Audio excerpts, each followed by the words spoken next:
Alright, how's it going, Pipe Rod?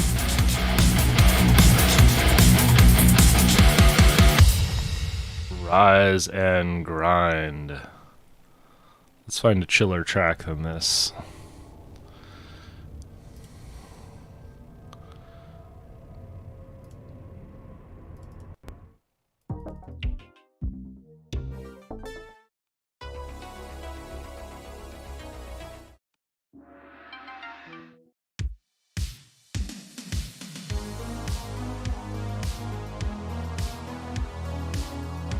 Yep. It is rise and grind time. Today. So yesterday they canceled the outreach, but today we have a Seattle Friends of Fission Northwest. So we became an official C3 and we renamed. And NVIDIA needs to learn that I have a beard. Come on, I have a beard, NVIDIA. Alright. And so... what's that? Well, maybe I can... dare I do remove my background removal? Yeah. Let's do that. Not so bad. Yeah, Friends of Fission stream today. We're going to be talking with a atmospheric science guy. So that's a thing.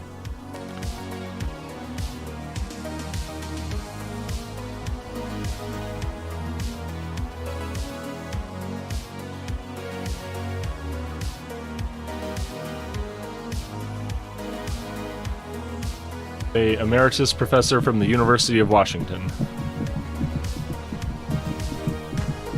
And let's see, I have upgraded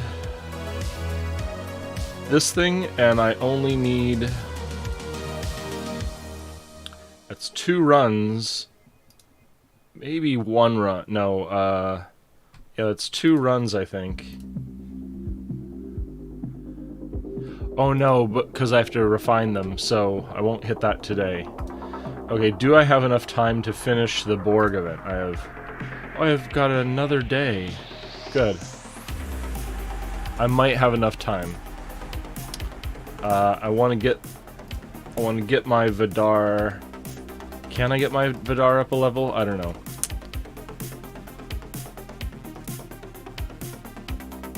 Plan this game. I have 1 hour left in the dailies. So what do I need to do in the dailies? Oh, I haven't quite finished the recruit event. I finished the Ceratos event. I've got my Ceratos. I've got it leveled up to 5. Oh!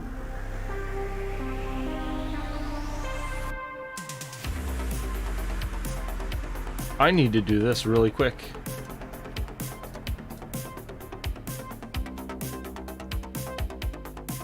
Oh no, I'm not gonna make it, am I?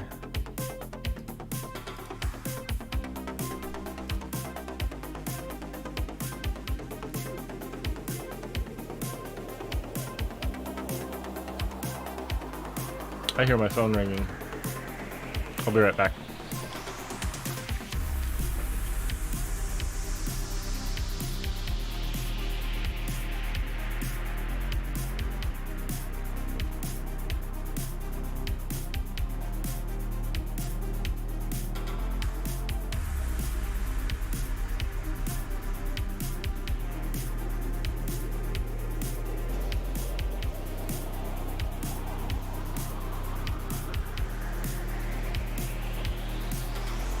Yeah, it's a spam call.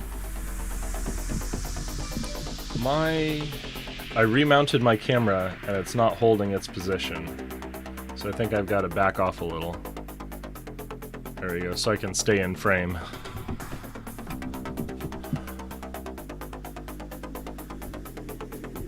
Alright, so I need to real quick... maybe I can do both of these.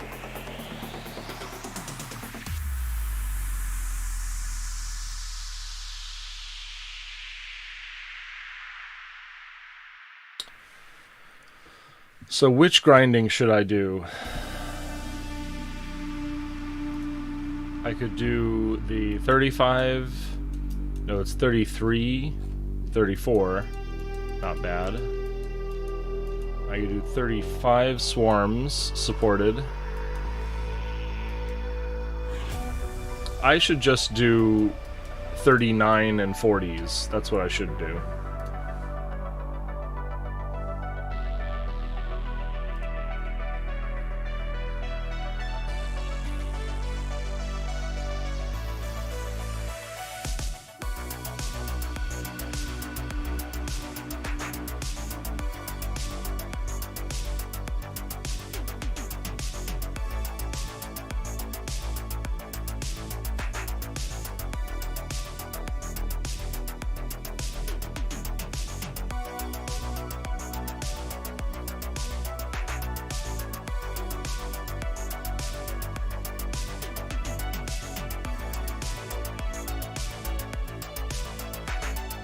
Not gonna push tier 7 on this yet.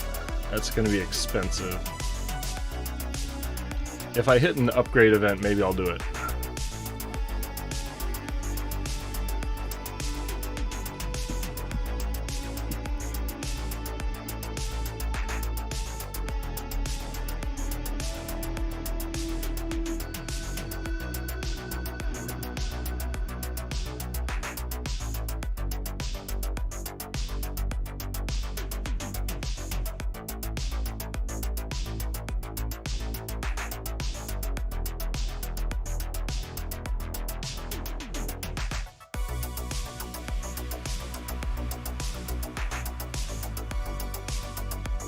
But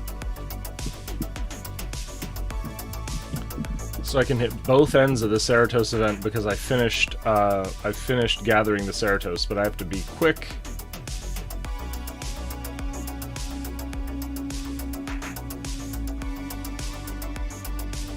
And this lets me upgrade the Ceratos, so I really need to do this.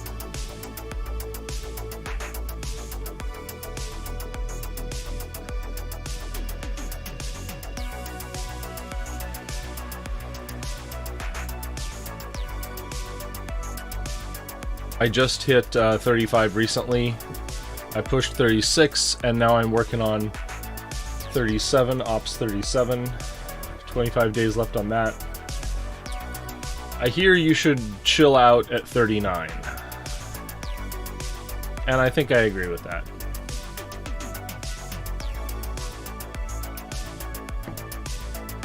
But I'm going to be short on materials, on like upgrade materials,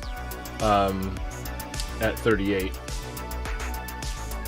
To hit 38. I'm not going to be able to hit 38.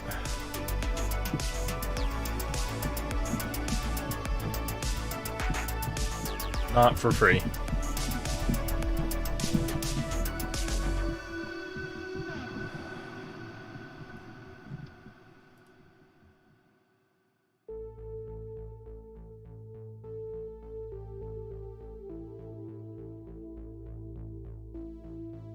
I dip down and the face tracking gets me. So I'm trying to stretch that muscle. Wake up my system.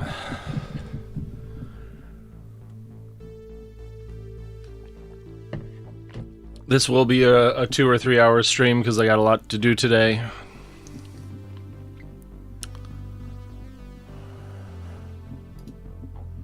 Had a good time at karaoke yesterday.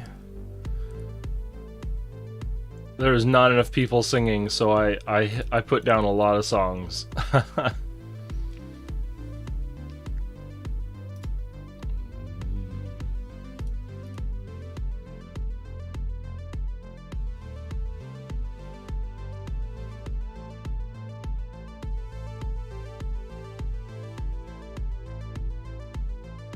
We should react to something, shouldn't we?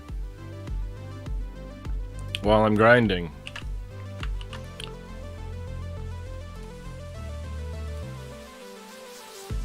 What's out there? What's going on?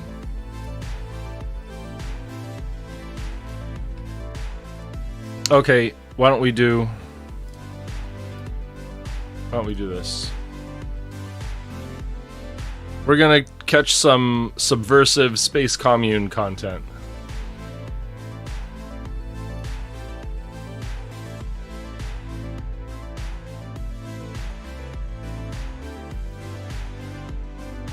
Because we talked about the funding of the eco-modernists, and so now Fox is going to tell us about the funding of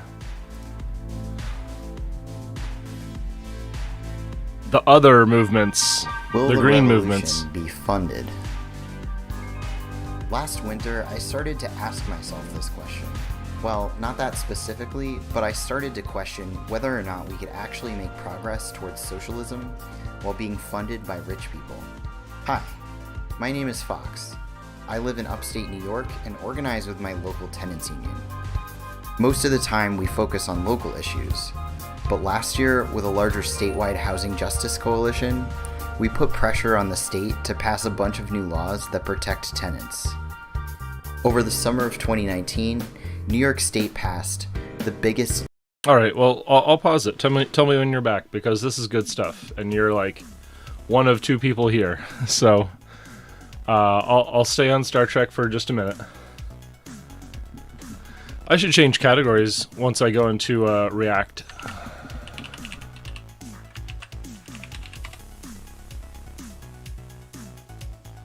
My warm-up is over. We're going to talk about, will the revolution be funded?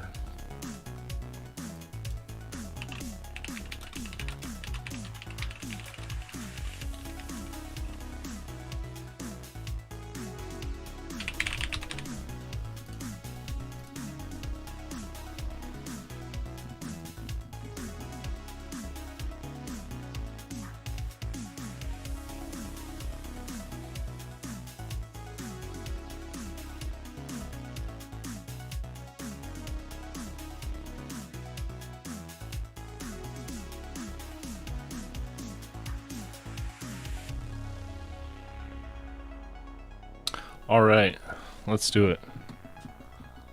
Legislative upset in a generation, the Housing Stability and Tenant Protection Act.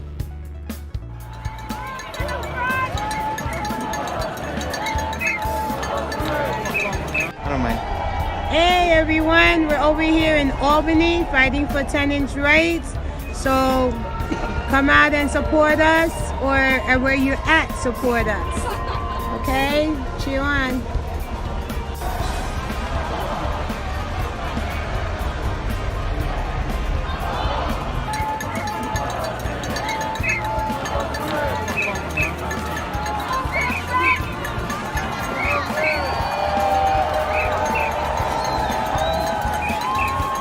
A large part of this victory was due to the work of nonprofit activist groups. Some of these groups were funded by the Ford Foundation, one of the world's richest foundations, which claims a mission of advancing human welfare. But suddenly, after our landmark victory, much of that funding was withdrawn. But why? Were they too effective? How are these vital organizers going to continue to make strides towards housing justice without funding? Professional organizers still have to eat? Is this the end of the housing justice movement in New York State? It got me asking big questions like, if this is how we build our base, does it all crumble once the capitalists realize we've become too effective? Is it okay for leftists to take money from the capitalist class in order to fund the revolution?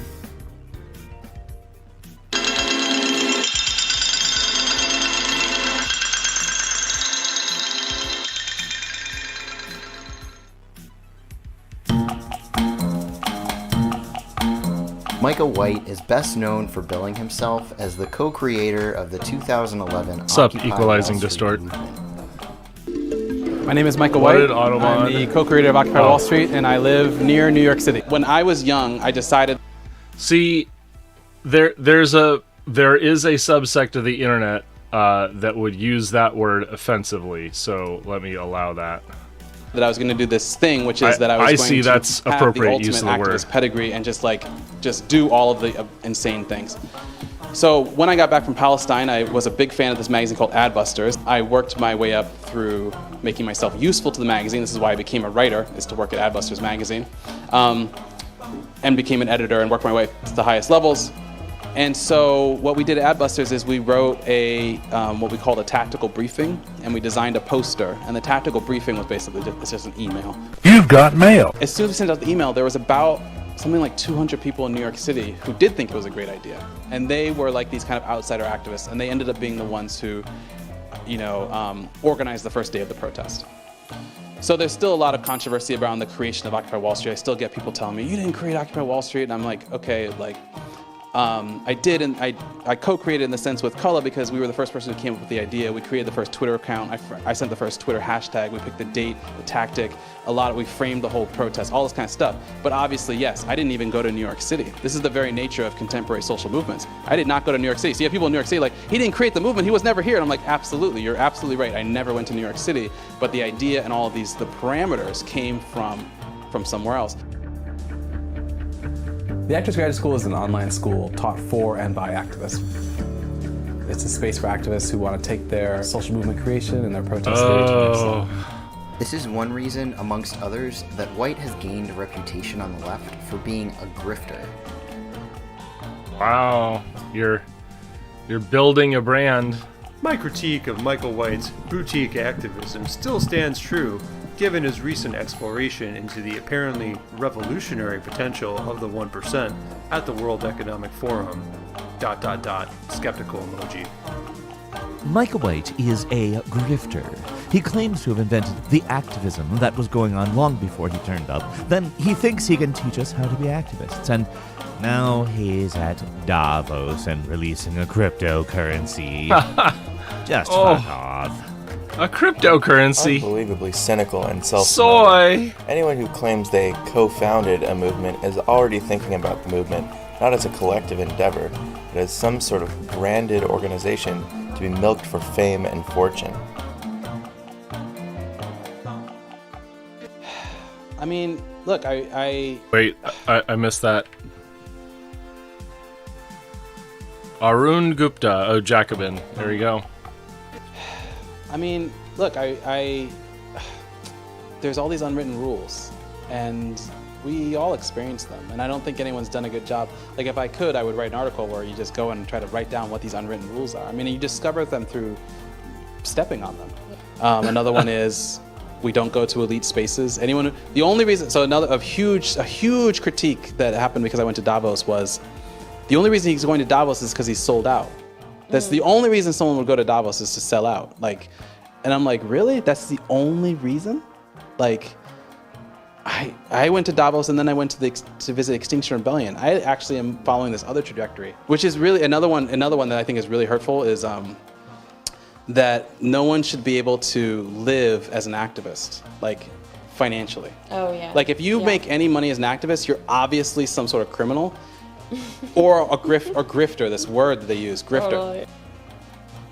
So the reason why I get invited, not a lot of corporations, but why some corporations are interested in these questions is because if you think about Occupy Wall Street from their perspective and these social movements, so within less than a month, 50% of Americans had heard about and were following the Occupy Wall Street movement. We know this from a poll at the time. So that, from a marketing perspective, is priceless. So they, yes, there's a tremendous amount of social pressure and within corporations and elsewhere to make activism kind of a wing of marketing.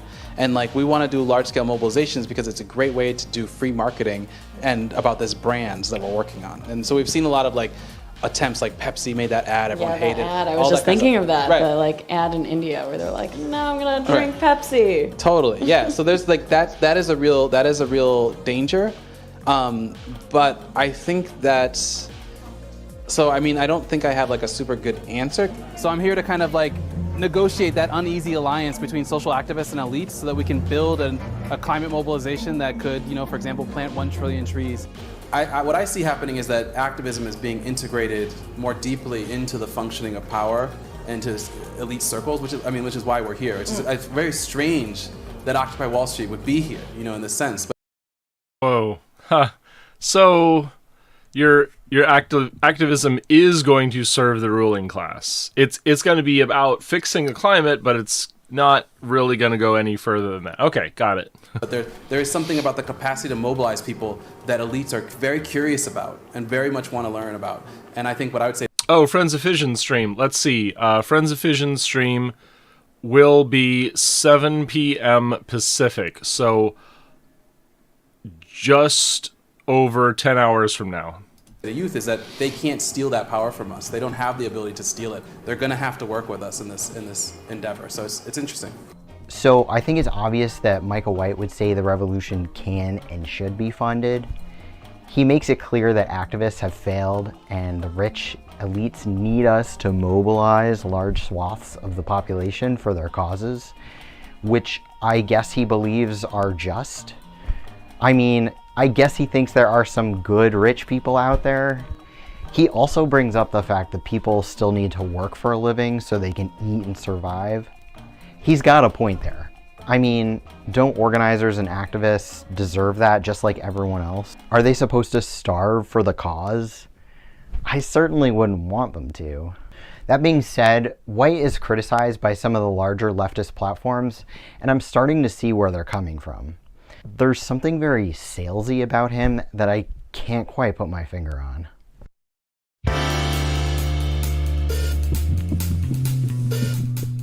Cooperation Jackson is a nonprofit in Jackson, Mississippi.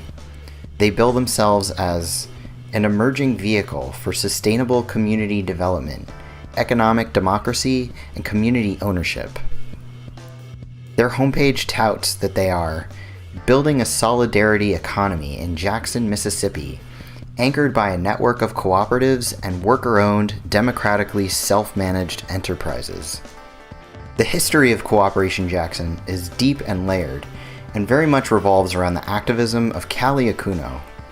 From helping a radically progressive mayor, Chokwe Lumumba, win election in Jackson in Mississippi in 2014, to his Jackson Kush plan, which helped form the basis of what later became Cooperation Jackson, Callie Akuno is undoubtedly a socialist superstar activist. In 2010, 5 years after Hurricane Katrina devastated the city of New Orleans, real estate developers teamed up with neoliberal government to exploit a vulnerable housing situation for their own gain. Callie Akuno was one of the organizers fighting back against these powers that were trying to turn public housing into private investment. This is the Black Agenda Morning Shot from Monday, August 30th, 2010, being brought to you by Callie Akuno in New Orleans, Louisiana. Housing is a human right. In a statement issued after the demonstration, Survivors Village stated, as the rest of the city focused on the disaster of August 29th, 2005 as an event that happened in its past, residents of public housing and supporters stood in an all-day rain to protest the visit of President Obama to a neighborhood that has been purged of poor people, turned over to Warren Buffett and his investor friends, and is being promoted as the future of public housing around the country. The future that Obama came to support today is the total privatization of public housing throughout the country, which his administration is advancing with its promotion of the Petra Bill. As billionaire Warren Buffett stated on his visit to Columbia Park development in March, New Orleans is key, by which he meant the total destruction of public housing, which he is promoting through his purpose-built communities organization, which he co-founded with Atlanta developer Tom Cousins, who administered the destruction of all of Atlanta's public housing earlier in the decade. However, activists in New Orleans have no intention of submitting to the designs of Petra or complying with Warren Buffett's dreams and going the way of Atlanta. They are mobilizing on the following demands. What do we want now? The New Orleans activists were not able to stop Warren Buffett from growing his real estate empire, but I am happy that Akuno has been able to continue fighting for working class justice in the South. You don't know how many times I've talked to liberals and they will always ask that one annoying question. Oh, if socialism is so great, then show me a model that works. Well, that's it. Cooperation Jackson is a model that works. I'd say these guys are actually doing it. They're doing a socialism. That's what I'd say to all the liberals out there. In fact, I already did. On the radio over the summer of 2019. There is a good model for this, for some of the stuff we're talking about. Yes, that was what I was trying to ask. I'm like, how help? How make capitalism go by? So look up a place called Cooperation Jackson.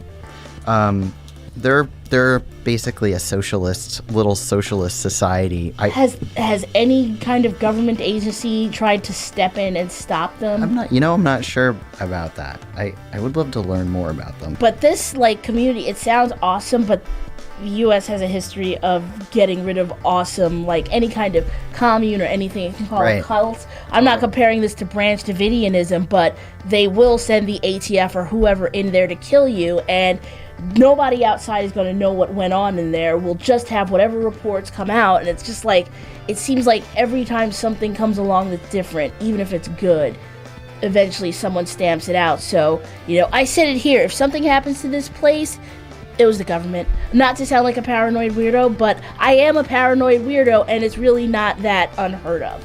So, they'll just, if you guys hear anything about this place, just, I don't know, keep your ears peeled. Yeah, well, there should be more of them, we should see them as a model. We should make so many more they can't be stamped out. Exactly. Yes, and so how to support them, too, as well. I hope it's safe that you're able to mention them on the air. Beetle and Freedom Walker bring up a good point. If Cooperation Jackson is a threat to the capitalist class, they might be in real danger. Folks who have a history of challenging capitalism usually end up dead, especially if they're black. Long live the spirit of resistance.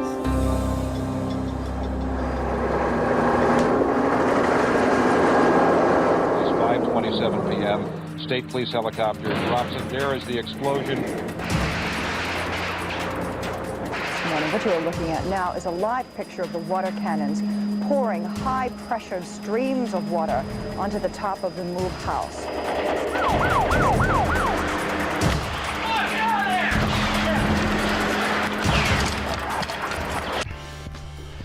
It's hard to say from where I sit, but it doesn't seem like Cooperation Jackson is in any immediate danger. This was way before Waco. Violence. Way before Waco. At least I hope. And more importantly, I think if we were to ask them if the revolution should be funded, they would say the opposite of Micah White, right? Fuck capitalism. We don't need your money.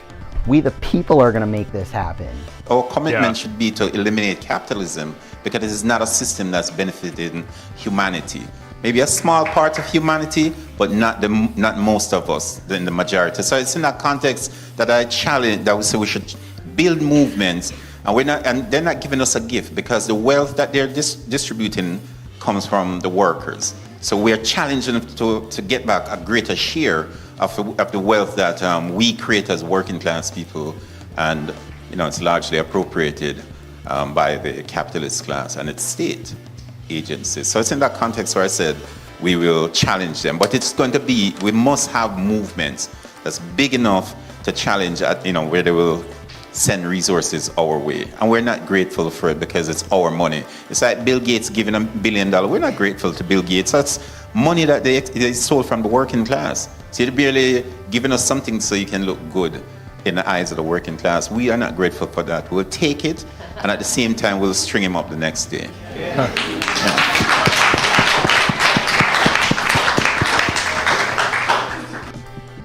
Okay, that's still fucking badass as hell. Let's take those fuckers' money because they took it from us to begin with. Take that money, then turn around and string them up the next day. Maybe that's what we need to remember as leftists, as activists, as organizers. We just need to take the money because money is a resource from the capitalists, funnel it into our efforts, and then turn around and bagel slicers, comrade.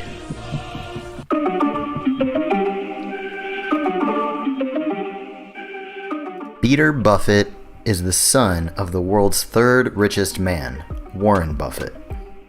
He's an Emmy Award-winning musician. His music absolutely slaps. He's woke as fuck.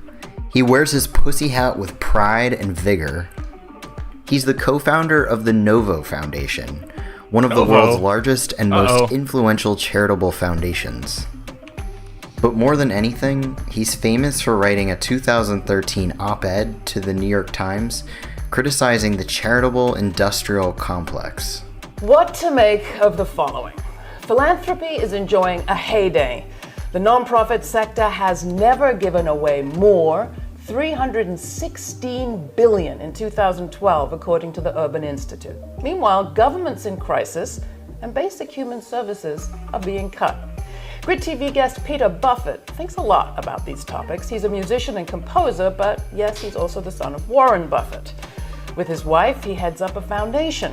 But in July, he penned an op-ed with the provocative title, The Charitable Industrial Complex.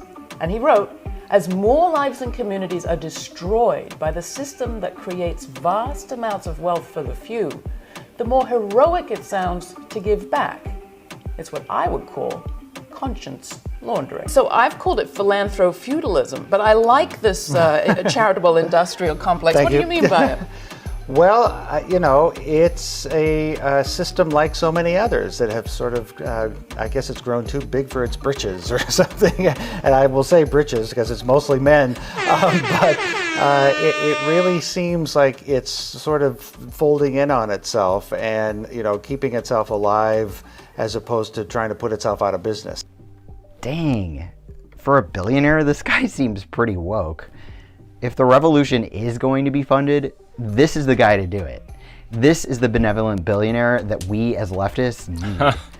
The dude fucking rocks. I mean, what do you think, Peter? I'm sensing some sarcasm here. What could possibly be the drawbacks? How could funding the socialist revolution be considered wrong?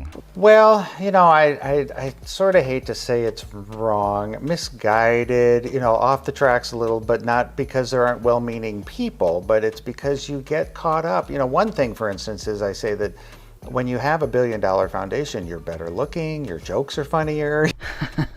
So you start to get into this funhouse mirror world, and you can't get to the truth as easily because the money creates a dynamic that is really disastrous for real learning. Wow, yeah, that's fucked up. But there must be a lot of actual good happening, and the people in it still have the best of intentions.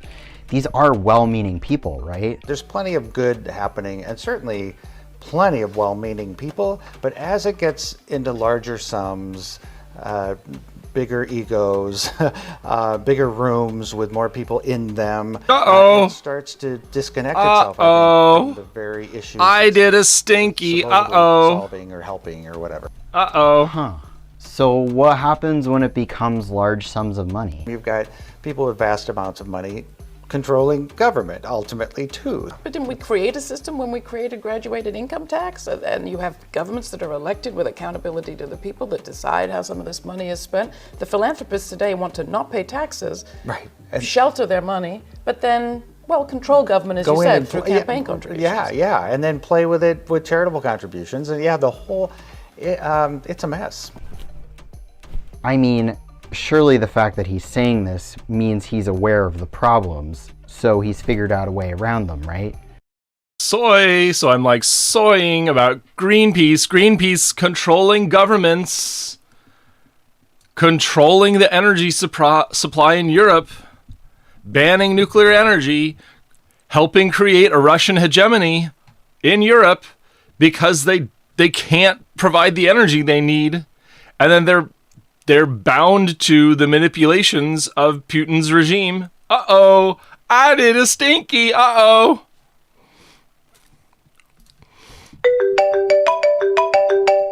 Hey, I was just doing some research and found out some interesting data. You know Peter Buffett's Novo Foundation?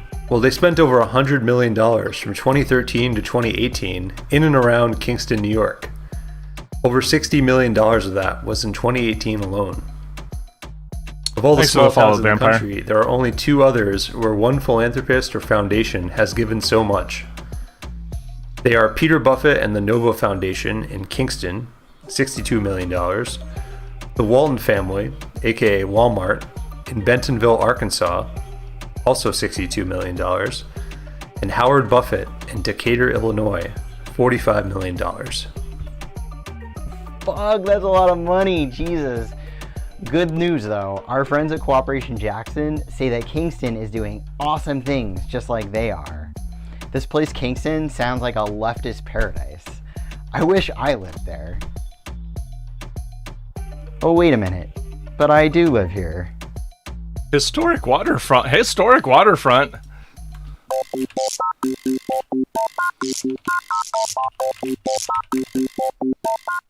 2018, Ulster County recorded its highest ever number of evictions, and Kingston had the highest eviction rate in New York State.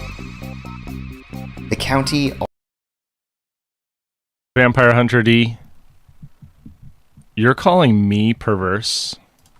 Are you really? Are you going to call me perverse and you watch this?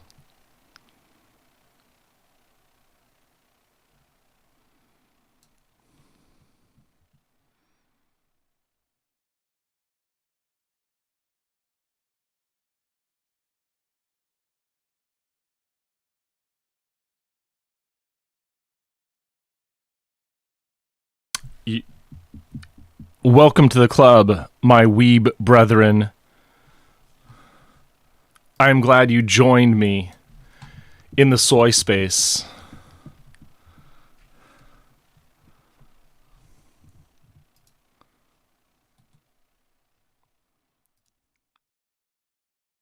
Well, we'll take your perversions with you. also has triple the Airbnb activity Thanks for the of follow. any other county north of New York City. The county has the 6th most unaffordable market for tenants in New York State. Since 2000, the median rent has gone up by 50%, while median wages have remained the same. The county cop in charge of evictions openly says he moved here because there are no tenant protections. A decade ago, opposing affordable housing was a What kind of a drag show? What's a drag show? Can you define drag show for me? bipartisan issue. Today, some of the same people have moved on to blocking rent control.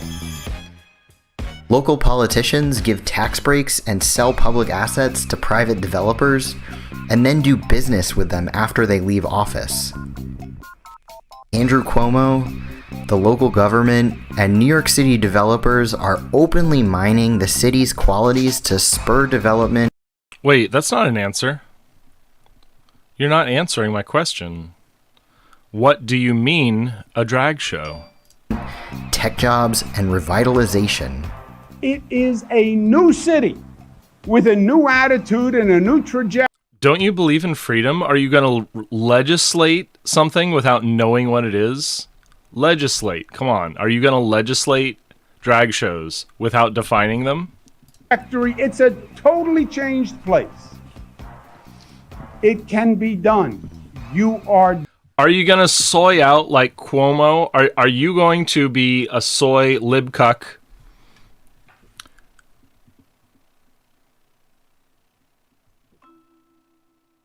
Wait, you said children at drag shows, not children performers. I mean, my kid performs in a circus. Is that exploitation? Let's talk about this. Let's talk about what do you mean child exploitation? Where do you get your shoes and your shirt from? Where do you get your batteries for your electric vehicle, man? Let's go. Drag shows, if they're 19 and up, because they're at a bar. If they're not at a bar, is it a drag show? Okay, so if you're going to pass a law that makes a drag show be 19 and up, why?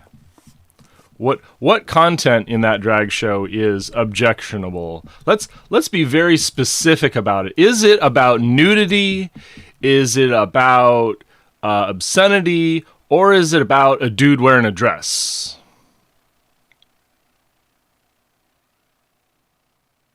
So let's hear about it. Let's hear about it. But actually, This is called controlled opposition. And let's talk about this for a minute, because when I was here talking about the revolution being funded or not, and the subversion of progressive causes by the liberal hegemony, this clown comes in and he's going to distract us with a shiny little toy. He's, oh, the trans are coming for the kids. Don't stop capitalism. The trans are coming. Ah, soy. Ah, you're not engaging, soy. Ah, you're gone. Oh, sorry.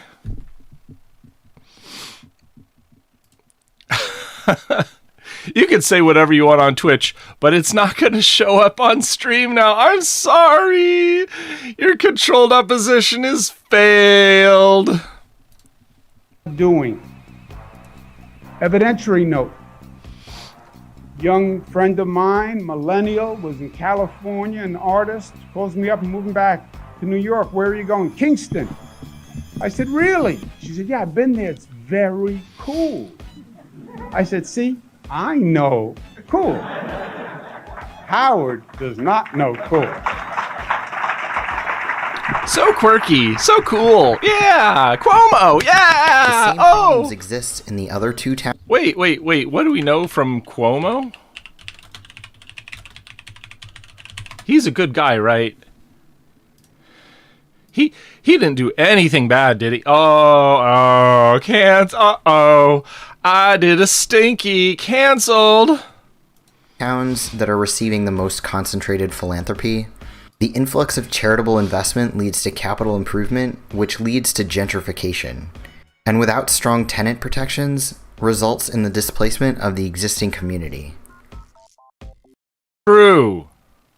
Let's talk about the other. Not only is Cuomo, not protecting tenants, not only is he a sexual harasser,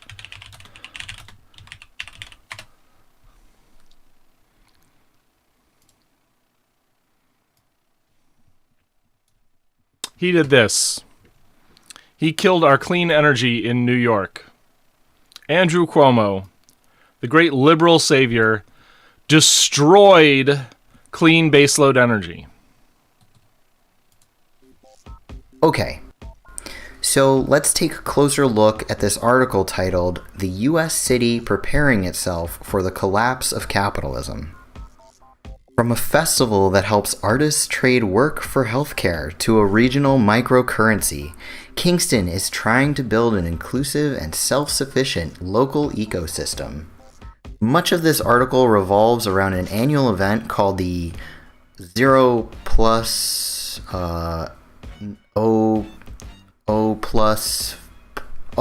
positive typo negative. Let's go. The author, a co-founder of the festival, says, "We came up with a plan, drawing on the age-old system of barter." No, come on. That's clearly a typo negative reference. The devil's mark. That's what it is. It's the opposite of typo negative. Now it's all Hallows Eve. Yeah. We figured out a way to trade the art of medicine for the medicine of art. Artists bartering for healthcare? Sounds pretty damn leftist if you ask me. Let's see what this guy has to say about that. We've got the motivation, but interestingly, this started before the Affordable Care Act. This is here now, because complete wellness isn't just having health insurance. It's about community reassurance and how we are there for each other. And it's like health assurance is what we try to really go after, and how can we empower communities to take control of their well-being. And that might mean putting a mural up of, an indigenous woman who paints the mural of an indigenous woman on the side of a building in Kingston, so we should be reminded of what's going on. So identity, opportunism. Really, and those murals that are behind here and the 7 that are going up right now around Kingston, and my hat is off to the art witches of our art program, Kimberly and Denise, for curating it so well. There are now 29 murals here in Kingston, and they don't go anywhere. They stay. And we're reminded every day that We put murals in neighborhoods of people that look like people in each neighborhood, so we can begin to break down the barriers between our neighborhoods and between each other. Yeah, and we need that so bad right now. So badly. So thank you. I don't want to take any more time. Wait, is that Amanda Palmer? Uh-oh. The lady who wanted to pay musicians with beer and hugs? Uh-oh. Anyways, back to the article. This article highlights 8 different initiatives that support the main thesis of the article. That Kingston, New York, is emerging as a left-leaning, self-sufficient community. But what if we take a closer look at these initiatives and how much funding each one has received from Buffett's Novo Foundation?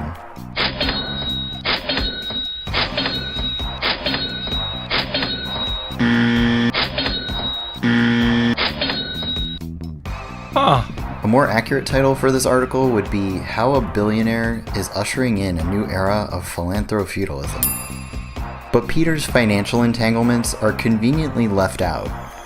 We're left with the impression that these initiatives are just happening organically. I don't want to claim that I know why this article was shared as widely as it was, but I think people have an idea that capitalism is fucked at this point. I think if people knew the context, that all this cool shit is happening because of a billionaire philanthropist, it probably wouldn't have sparked reactions such as, I'm heartened to see places and people that are actively imagining and developing alternatives to our current economy and planning for the inevitable changes that we are facing. I'm posting this again because I feel that this article illustrates a hopeful example of how we can transform our communities into joyful places that sustain life and a world beyond capitalism. Now that's a grassroots effort to cure what ails us, economically, politically, culturally, and medically. Wow! An idea for our times. Whoa, this place looks lit. Damn. That makes me kind of sad that Cooperation Jackson posted that article. It feels like this article was just spun up as propaganda for the Novo Foundation to promote all of their organizations and this event that they're doing here in Kingston. Yo! Callie Akuno is going to be here in Kingston headlining this event. What are the odds? That is so cool. Man, if he only knew the truth about Kingston. Me and my comrades reacted pretty badly to the Guardian article that they shared on Facebook. I'm gonna reach out to them and let them know why we reacted that way. Hey y'all. I know a few of us Kingston locals blew up your post. There are strong feelings here about how O Positive, amongst many other nonprofits, are screwing over the city's working class population. I'm a longtime follower of what y'all have been doing. I've mentioned CJ many times when people ask me how a socialist model can work in real life. Like I mentioned, I helped start Kingston Tenants Union and our local DSA chapter. Many of us who are fighting for housing justice/social justice see that Guardian article as a huge slap in the face. I'd be happy to talk to anyone if you want more info on all this. In solidarity, Fox.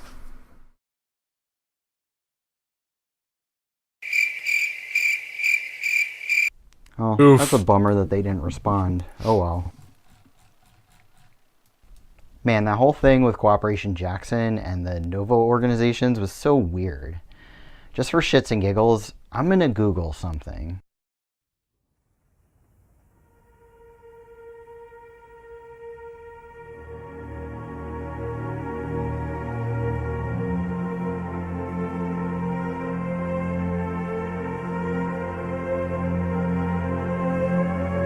We'll take it, and at the same time, we'll string him up the next day. Oh. We'll take it, and at the same time, we'll string him up the next day. Oh. They bought their support. At the same time, we'll string him up the next day. No. No. At the same time, we'll Anakin in the helmet. Padme did not survive. At the same time, we'll No. Hi, I'm Laura Flanders. Has any kind of government agency tried to step in and stop them? I'm not sure about that. I hope it's safe that you're able to mention them on the air. It's not a radio station. It's something else. It's about these other ways it can put its tentacles into the community and be an amplifier of what's really already happening. My name is Michael White. I was the co-creator of Occupy Wall Street. And now I live in Kingston. And now I live in Kingston. And now I live in Kingston. And now I live in Kingston. And now I live in Kingston. And now I live in Kingston. His voice is really quiet compared to that music. Sorry. The longer I sit with this question, the more I firmly establish myself in the no camp. We need some compression And I think here. it boils down to two reasons.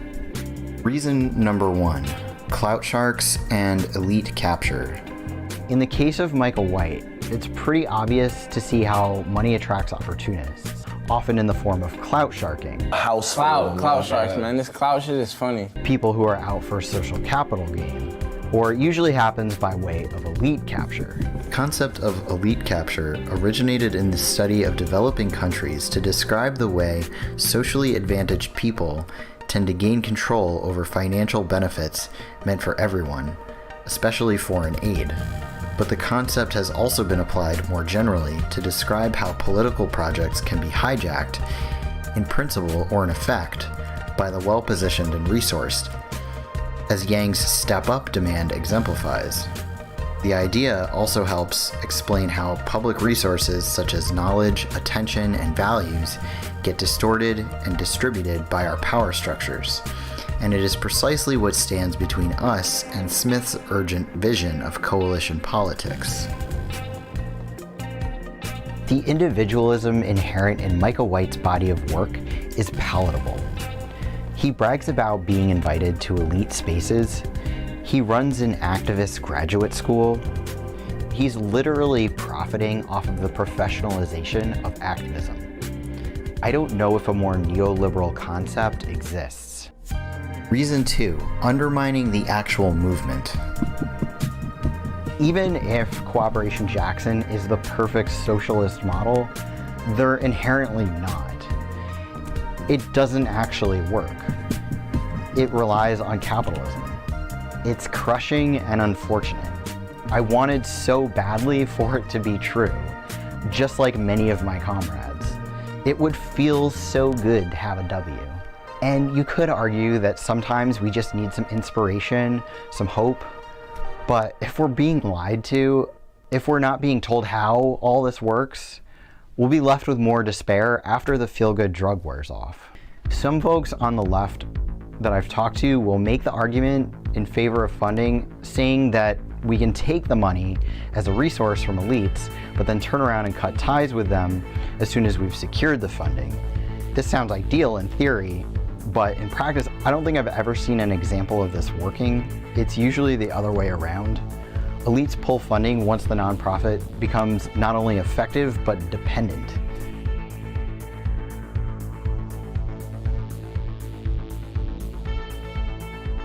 The Novo Foundation has quite effectively annihilated any shred of working class solidarity here in Kingston, New York. They've done so via tactics that have already been well documented by a group called Insight in their anthology called The Revolution Will Not Be Funded Beyond the Nonprofit Industrial Complex.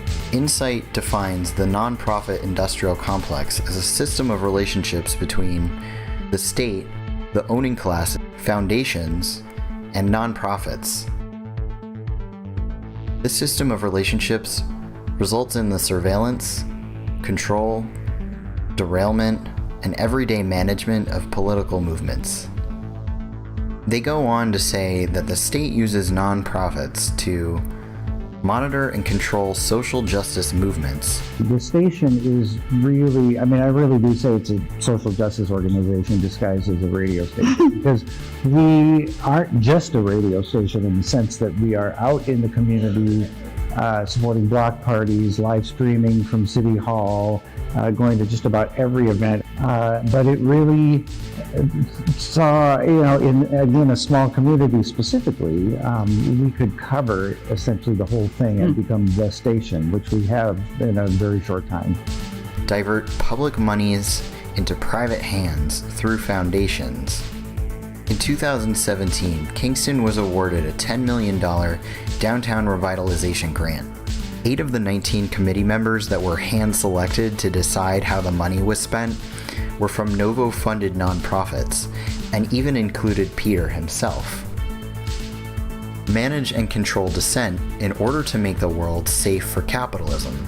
As our footprint in terms of the consciousness of the city grows, there'll be more opportunity for that, because more people will go, oh, hey, this is a place where we really could get into some things and get some feedback. And the challenge is finding alternative voices that don't just want to push back against other voices, but actually want to contribute. And you've described it before in terms of being constructive.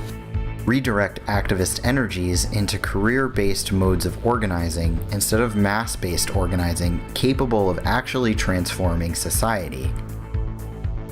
In a 2017 article by Akinyele Umoja for the National Coordinating Committee of the New African People's Organization, Umoja writes, Cooperation Jackson is directed by Kali Akuno, who terminated his membership to both New African People's Organization and Malcolm X Grassroots Movement the day prior to the victory of Chokwe Antar as mayor, and consequently announced that Cooperation Jackson would no longer be affiliated with our organization. While it was intended to build worker-owned and managed cooperatives and organize the black working class in Jackson, Cooperation Jackson has not been able to develop a base of support among indigenous black people in Jackson, particularly black workers. This group has so far functioned merely as a nonprofit to raise funds which seem to be dedicated primarily to employ a small clique of mostly transplants to Jackson. This group has failed to mobilize and organize black workers in a city which is 80% black and working class. While its leadership has participated in the ultra-left attacks on the Lumumba administration and the political work of the New African People's Organization / Malcolm X Grassroots Movement, Cooperation Jackson has relied on the legacy and used the name and image of Baba Chokwe and the Lumumba family and the history of the New African People's Organization / Malcolm X Grassroots Movement, organizing in Jackson to gain and maintain support locally, nationally, and internationally. Moja is not alone in this sentiment. In a doctoral dissertation titled Worker-Owned Cooperatives as Urban Economic Development by a University of Louisville student named Nick Conder, a local community member alluded to an undercurrent of concerns about Cooperation Jackson. I don't see a lot of money going into the hands of the people from Jackson. I see a lot of people from out of town who are able to make a pretty decent living, but in reality, we are paying ourselves and buying up a bunch of land, and we have 2 people out of 10 that are from here. I don't see a whole lot of money going back into the community. One respondent stated that the project felt like a lab experiment, where people moved from out of state to test their economic approach on an unsuspecting community of people desperate for opportunities. It's insulting when you come in here and you try to force a philosophy on someone without becoming part of the fabric of the community. Allow corporations to mask their exploitative and colonial work practices through philanthropic work.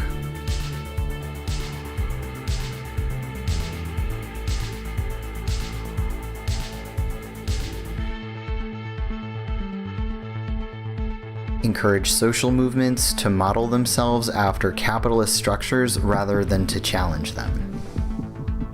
During the pandemic, Novo's gaggle of nonprofits coalesced to form something they call the Community Fund, which amounted to a means-tested $500 that you need your landlord to write a permission slip for. Based on Insight's work, I can say no, the revolution will not be funded. Revolutionary and grassroots groups might work in coalition with nonprofits on specific things, but we need to organize in ways that aren't reliant on billionaires to write checks. I'm pretty sure that Peter Buffett doesn't want to fund the revolution either. If I were to guess, I'd say that Peter is a lot like his dad in that he's always trying to read the tea leaves and hedge his bets.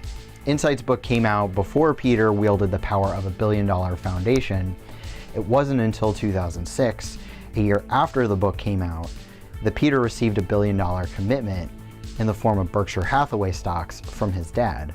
In his big 2013 op-ed about the charitable industrial complex, he says that he's not really calling for the end of capitalism, he's calling for humanism. Writer Mark Rahman made one of the only left critiques of the article at the time, saying, "The need for socialism is the only logical conclusion one can draw from the reality of capitalism. Peter Buffett offers no real coherent answer. He is still defending a system which has inequality built into its DNA. Given his upbringing and resulting consciousness, he just can't quite make the break." I used to see Cooperation Jackson as a socialist model, but I also had no idea they were being funded by the same philanthropist that has this tight grip on my very own hometown. Cooperation Jackson, that Guardian article, and things like it are used as inspiration by many of us who dream of a post-capitalist world. They are presented as things that just happen, and the fact that a billionaire is funding them is conveniently omitted. This makes them nothing but a mirage. These things aren't moving us towards socialism or justice. They've got all the optics of an egalitarian society without actually being one. Instead, what we're left with, as Peter says himself, is a funhouse mirror. One thing, for instance, is I say that when you have $1 billion foundation, you're better looking, your jokes are funnier, you're invited ever. So you start to get into this funhouse mirror world. I mean, I tell people that, once you have $1 billion foundation, your jokes are funnier, you're better looking, all these magical things happen.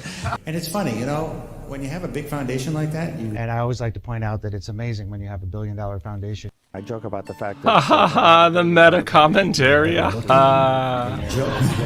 are funnier.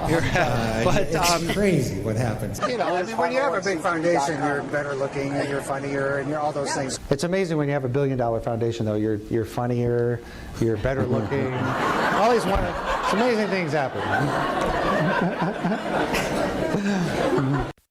Never stops.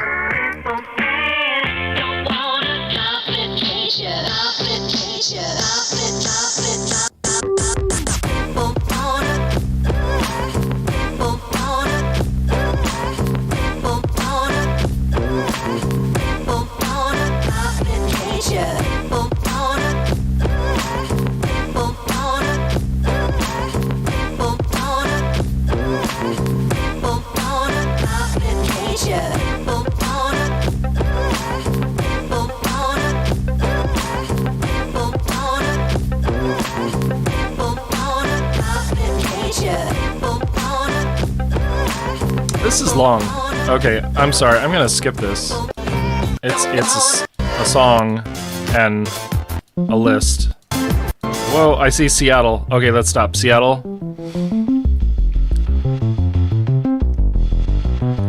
Let's see if there's King County equity now.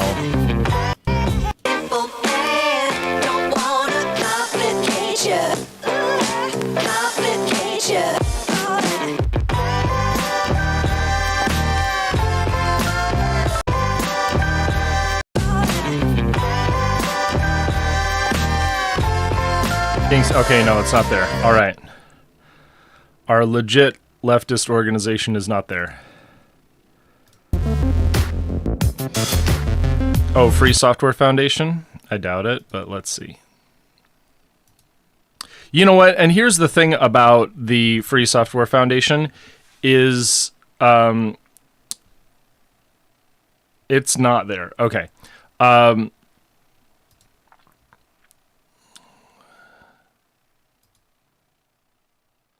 Okay, so there you go. You can become a patron to Space Commune. I mean, Fox still has a cringe take about the war in Ukraine, but he's not super overt. I don't know. I mean, it's concerning because Putin bad, Biden bad. You know, you don't need to pick a good guy and a bad guy because they're both bad. But the some of the things he says I don't agree with. But on the Zach app, how's it going? Thank you for a gigantic raid. I am rising and grinding. It is. Let's go to a game scene for just a moment while I clean this up and figure out what I'm going to be doing next. I'm playing a terrible game, and I just watched a mini doc from Fox Screen about the Novo Foundation and the Buffetts and how they pour their money into stuff, and it's pretty cringe. But you want to share with me any content, I will check it out. But I was thinking about doing a short stream today, unfortunately. So I'm going to take this wonderful raid gift and I'm going to gift it to another streamer. But before then, let's talk a little bit about nuclear energy. So where do I start? Or should I talk about degrowth? I think that we have a good response to degrowth video.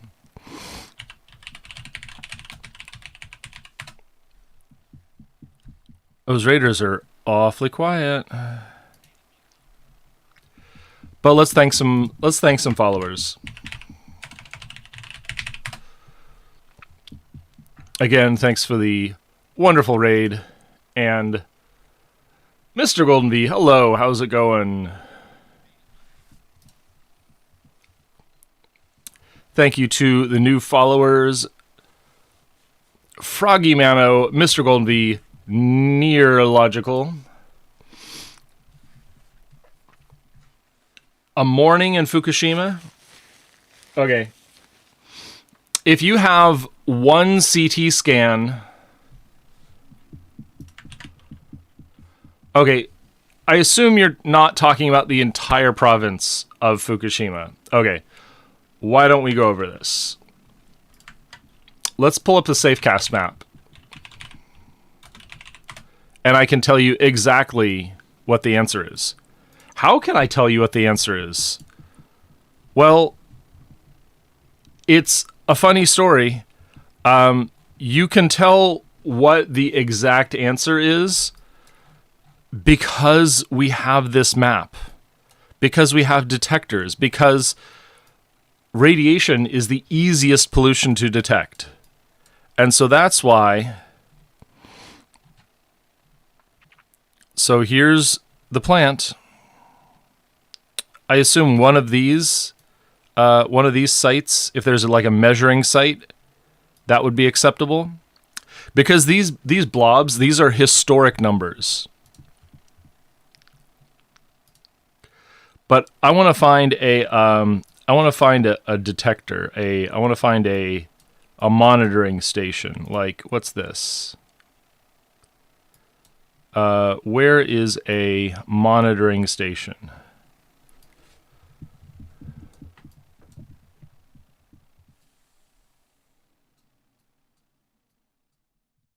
Because this radiation doesn't last forever. It goes down over time.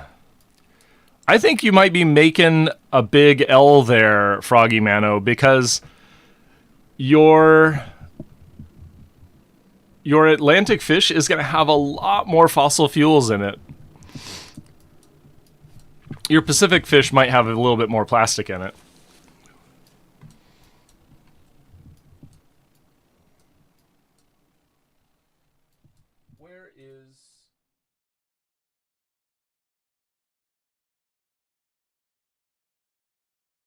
Did they take all the live monitoring stations off? This is really frustrating.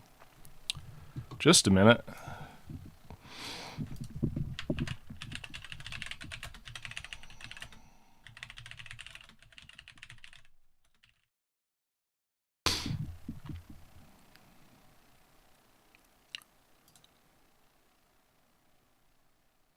Okay, here we go. This is what we want. This is a live monitoring station. Right?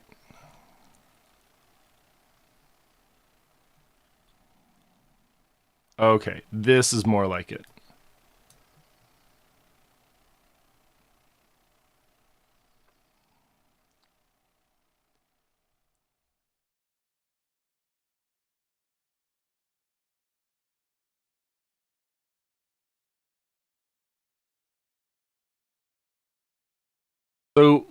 So here's Futaba. This is one of the places where you're allowed to be now. So you're not allowed to be right there. You're not allowed to be next to the plant. But Futaba's reopened. So one of these, 1142 nanosieverts per hour. Is that a comma or a decimal point? That's a comma. Okay. What's this one? Holy cow! 5254 nanosieverts per hour. What's a nanosievert? Let's do the calculation here. 5254 nanosieverts per hour.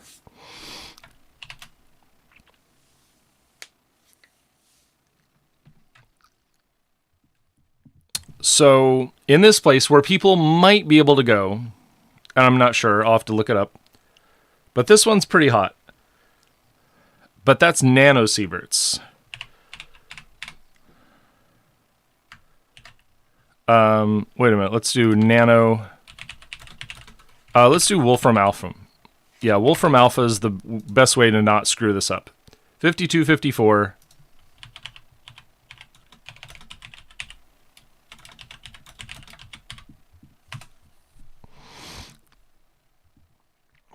Ten to the -6. Oh my goodness.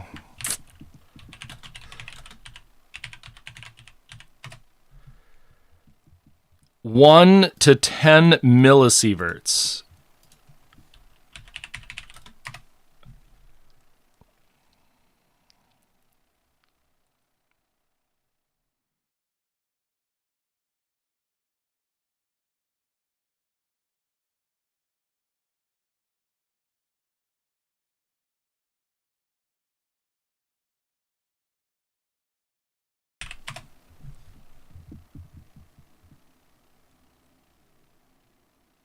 .005254. So, and that's if it's 1. So let's do the math here. 1 divided by 0.005254. You will have to spend 190 hours there, or 7 days. You'll have to spend 8 days at that place where you could possibly be outside of Fukushima in order to receive the same effects as one CT scan. That 8 days outside licking the pole. I'll send you a link to this map.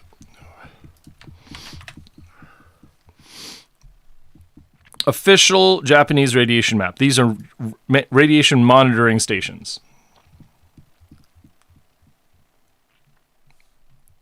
Oh, wait. I should have this on screen. Here's what the map looks like. There it is. And so, like, there are places here that you're not allowed to go. Some of these are no-go. This might be a no-go zone. So that inside the no-go zone, yeah, no, this is like how it's measured. Like if you're within these areas, then this is the dose you're getting. But you have to realize this is like the pole man, the quote unquote pole man, like outside, naked in the environment. This is what you're absorbing.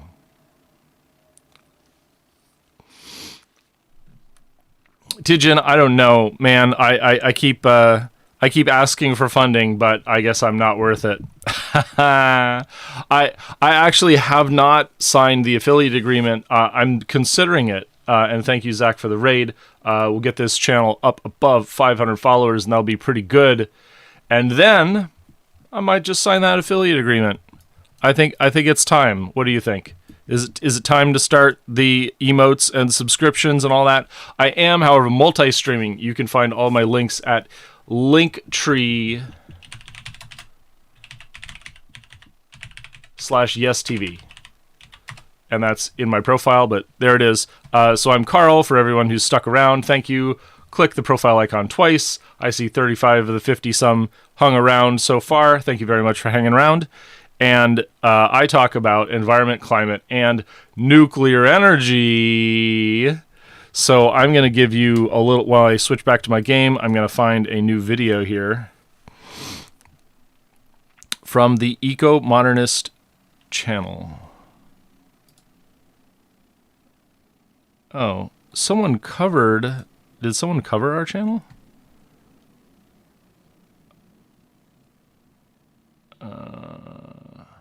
That's interesting. Who is this channel? There we go. My channel is the Eco-Modernist channel on YouTube. And I do a show on the Eco-Modernist channel every Sunday, every Sunday at 11 a.m. Pacific, 2 p.m. Eastern.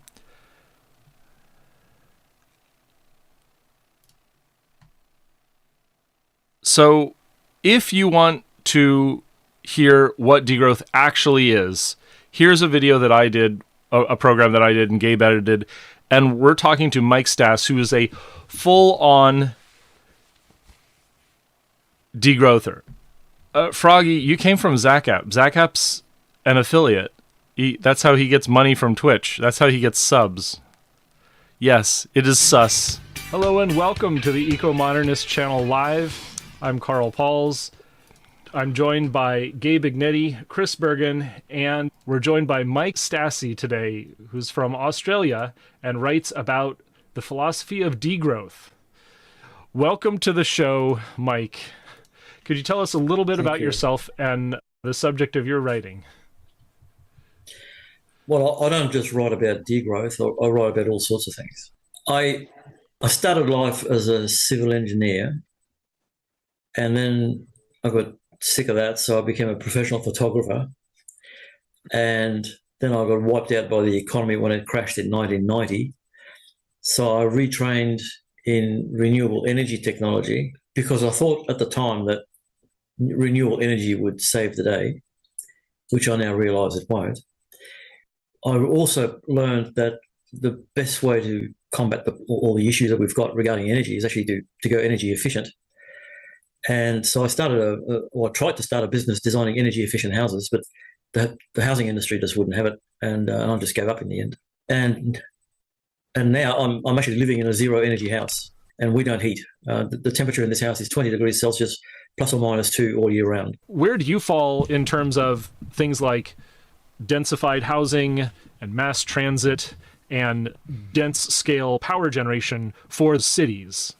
I don't think cities have a future. It's because of this degrowth thing. Everything is starting to fall apart now, and it's well, who's better? I mean, who actually gives us the formula for the success of degrowth?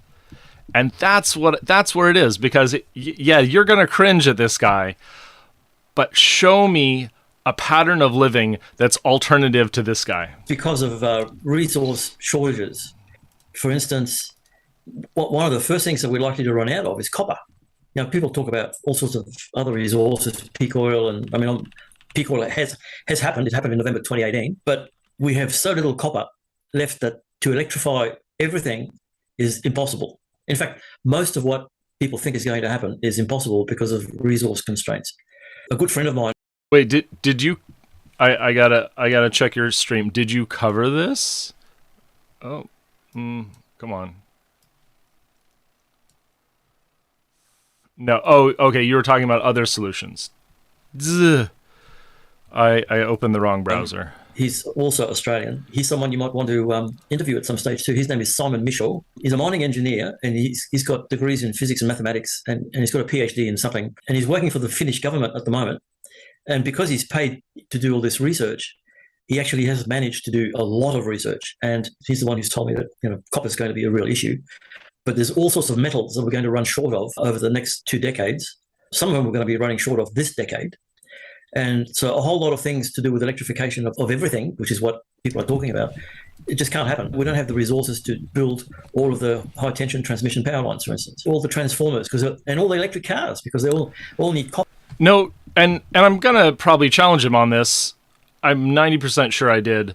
That assumes that calculation on how much resources this takes depends on the assumption that we're solving it with renewables rather than a more centralized zero carbon energy source. So let's see. I picked you up when you were talking about irrigation, and then you started watching pharma stuff. Interesting. Okay. So you didn't. Okay, I'm just worried that you covered this already. An average gasoline car has like 5 kilos of copper in it. An electric car has.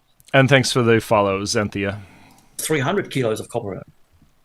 There's a huge difference. Like the consumption of resources that go into all this high-tech stuff is quite unbelievable. Like if people don't even realize, like my laptop, it takes 250 kilos of fossil fuels to make it. All this stuff has to be mined, transported from all over the world into eventually one place where it's put together. The resource consumption of all the stuff that we use is just unbelievable when you look into it. Would there be an alternative to computing that you would endorse, or are we sort of locked into computing as a part of our lifestyle? Well, it's a huge part of our life now. I mean, everyone's got a cell phone, and a cell phone is a computer. In fact, the progress in computing, in the last 20 years is absolutely phenomenal. I've even written blog posts on my blog with my phone. There's very little that you can't do with a mobile phone. They're so powerful. I mean, if NASA had a mobile phone back in the 1960s when they launched men to the moon, they would have done a better job, because a mobile phone today has way more computing power than what they were using in 1969. You said that we could not expect renewable energy to save us. Is that only because of copper, or do you see other problems with renewables? The problem with renewables is intermittency. The further you are from the equator, the more difference there is between the length of the summer days and the winter days. 43 degrees south, which is probably about the same as California, I think. Britain, Germany, all of Scandinavia, Poland, all these places, they're further away from the equator than we are. And so in Germany, in winter, you can forget about renewable energy. Or particularly solar, it just does not work. It's just incredible, the difference between summer and winter. At the moment, because of the war in Ukraine and they're not getting Russian gas, Germany's burning coal like there's no tomorrow. Yeah. In fact, that's happening all over the world. There's an increase in coal consumption everywhere. And I think some of it might have to do with the war in Ukraine. And I think what's happening is that as there is more and more penetration of renewable energy, there's actually less and less net energy available to the grid. And so when they run short, they start burning coal. There's a huge problem that we're facing now, and it's called I call it the net energy crisis. It takes energy to get energy. So to get coal, you have to mine it. To get oil, you have to drill and so on. There's an energy cost. So the energy cost of getting energy has been rising for 50 years, actually, since 1972, roughly. At first, it's isn't it Kazakhstan is the number one uranium supplier?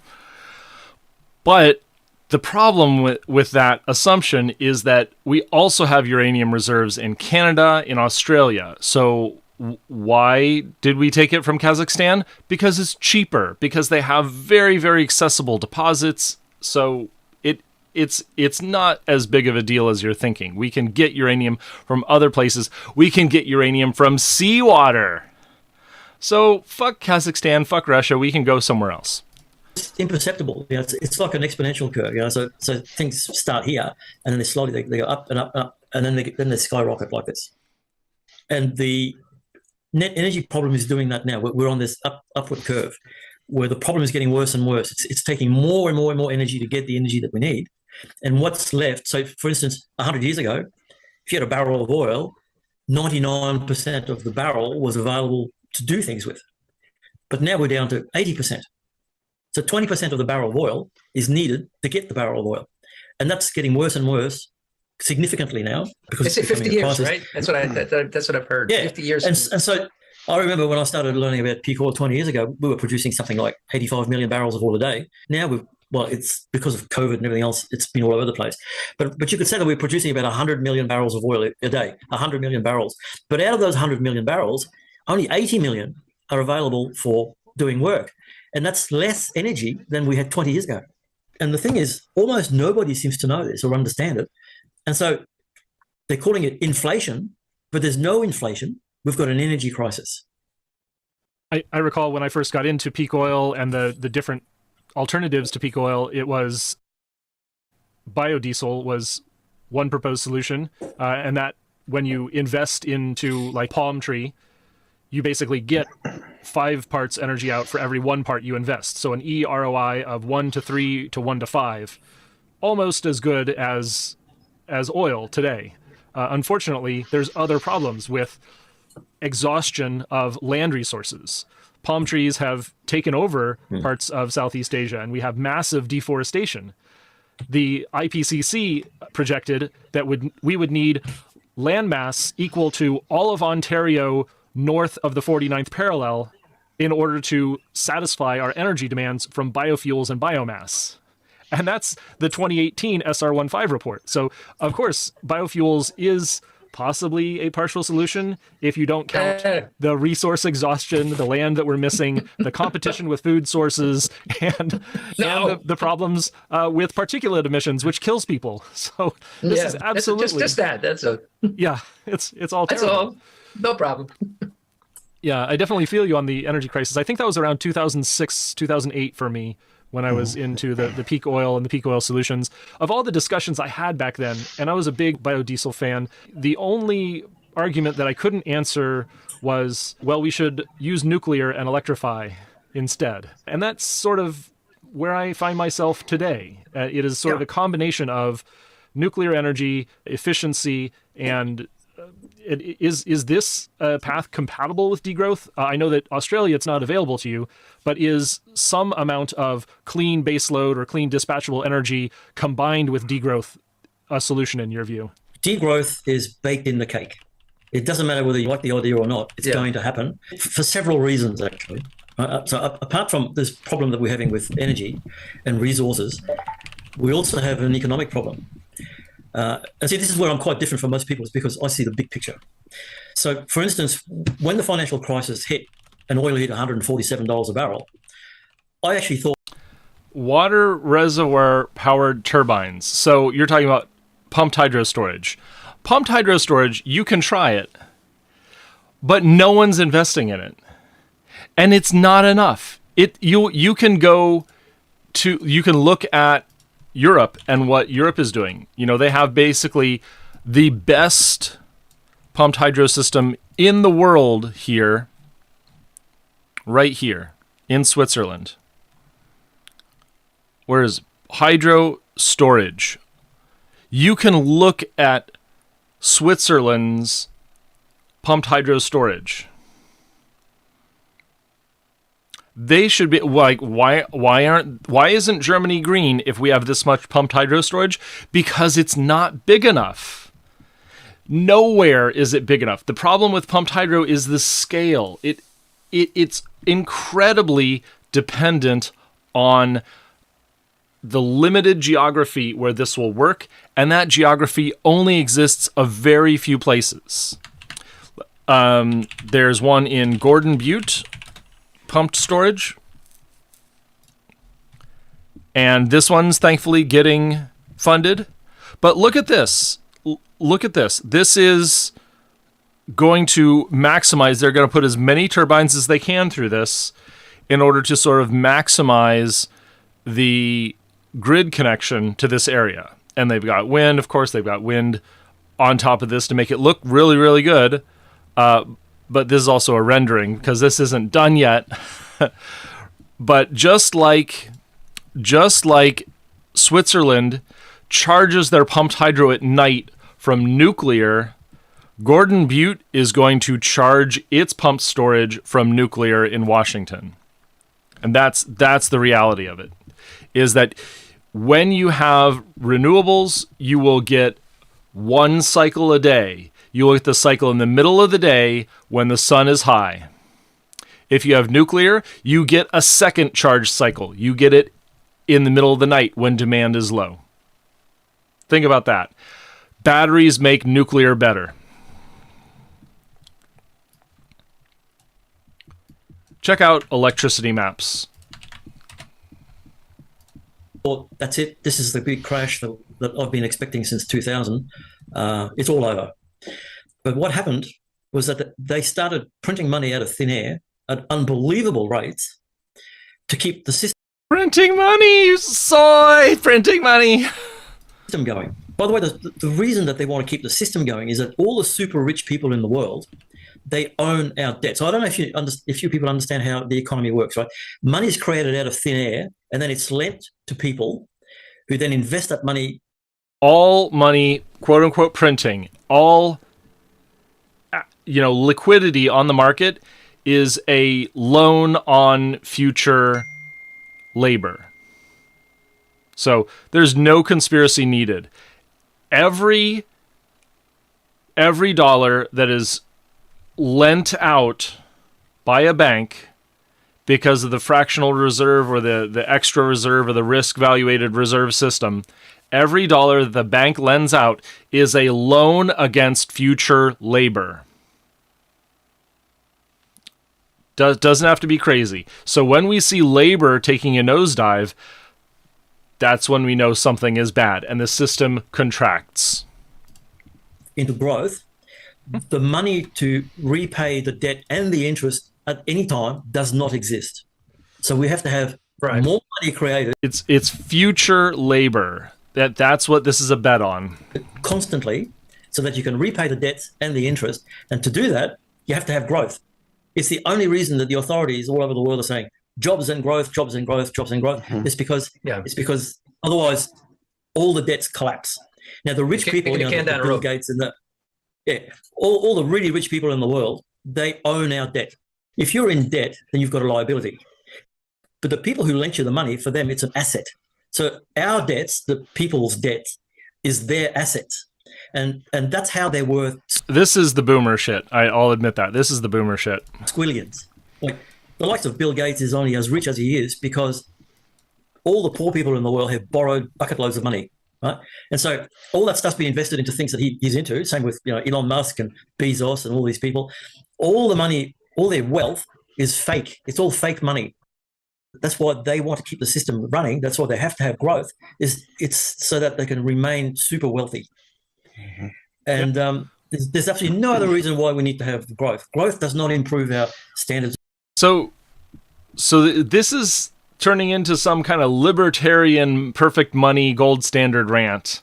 And so I'm just going to let you ride it out because let's ride it out at 1.5 until I start speaking. I should be cutting him off soon. Of living or any of that sort of stuff. Now, the problem now is that the debt level is so high. It's just mind-boggling, actually. I just cannot get my head around how much money people owe. It's a call on future growth. It's a call on future resource use. So if there's no growth, the debts cannot be repaid. There's no way known that the debts will ever be repaid. So something's got to go. Something has to give. Someone's going to have to wear the consequences. And so we're going to see debt cancellation all over the place. I mean, even Biden is already talking about cancelling some student debts in America. And of course, all the rich people are up and out saying, oh, you can't do that, because it's our money that you're going to write off, basically. Because if you cancel the debts, that money just disappears. So some wealthy person somewhere is going to wear it. They're going to lose billions. I mean, it might be shared between a whole stack of people, but billions of wealth, billions of dollars worth of wealth will disappear. And so if you want to have all this eco-modernist stuff, if you want to build all these nuclear power stations, where's the money going to come from? Because, see, all money comes from... Whoa. Oh, I got whiplash.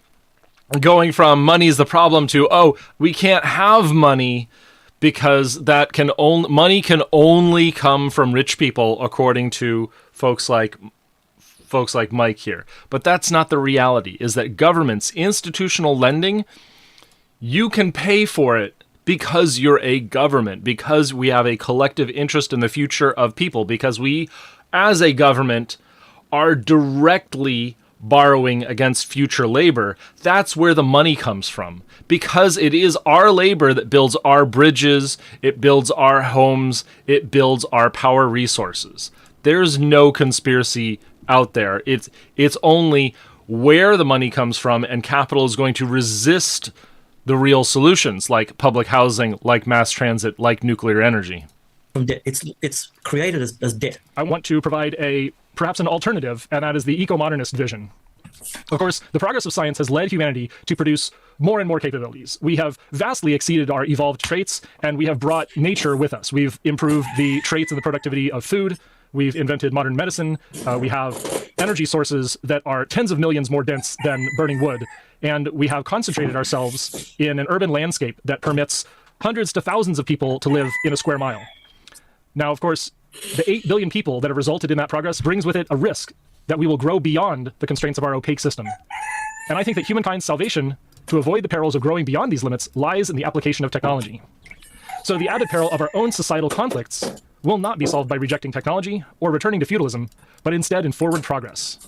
And that when we grow more connected and mutually supportive, we will grow beyond the crude limits of evolution and subsistence living.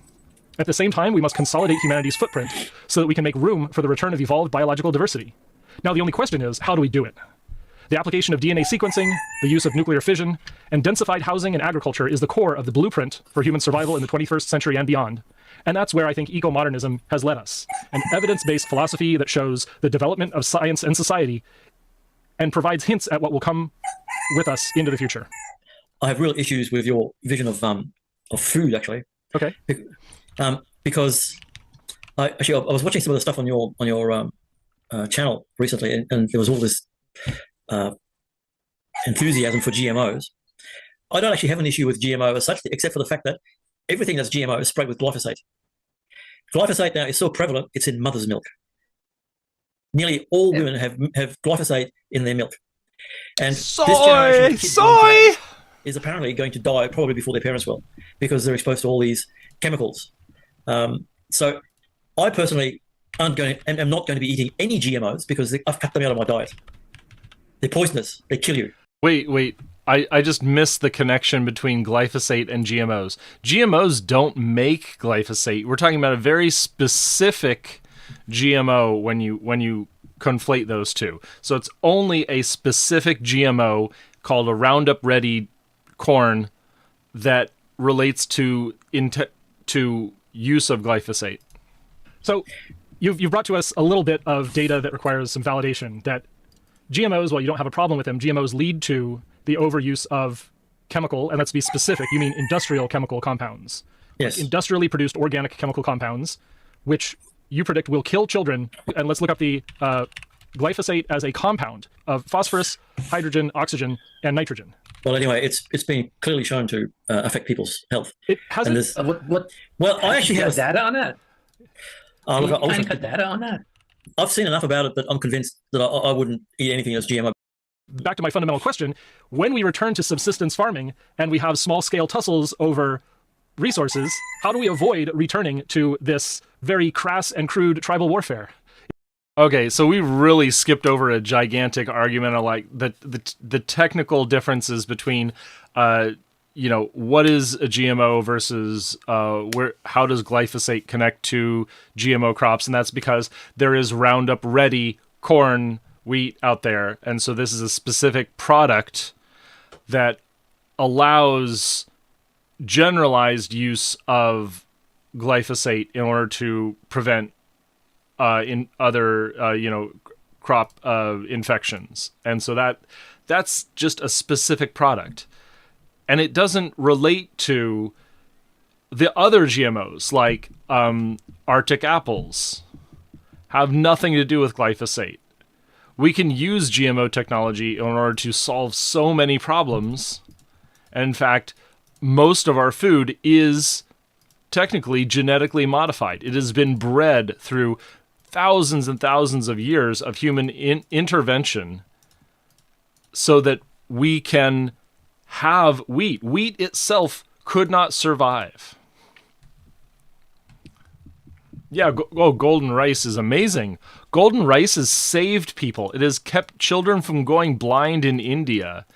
And the BT eggplant. The BT eggplant has saved Bangladesh. There are people who would starve if not for the BT eggplant. Is this really a vision for the future of humanity? Oops, I muted it. Look, I don't know. I'm not convinced that when the system crashes that there's going to be complete mayhem. Well, there might be in the cities, actually, which is why I left the cities. Because when you have people too close together like that, Boomer! Problems. Yeah, That's why. stuff. But I don't know, my wife. Yeah, let me say something there. My wife just came back from Peru.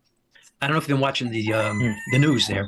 They're blocking roads and everything. They want more democracy. They want nationalization of resources. But the whole purpose of all of that, and this is a peasant movement, it's the workers and peasants. That's not just, people in the cities, it's people in the countryside a lot. And they are very upset because they want to have a better lifestyle. They want electricity. They don't want this kind of future that you speak about. And I think the same is true everywhere. I mean, I hate to put it this way, but I have to. It's kind of a Western privileged view because we really... I am millennial. I'm an elder millennial because everyone forgets about Generation X. That's kind of a joke. So, yeah, I'm fine. You can call me an elder millennial.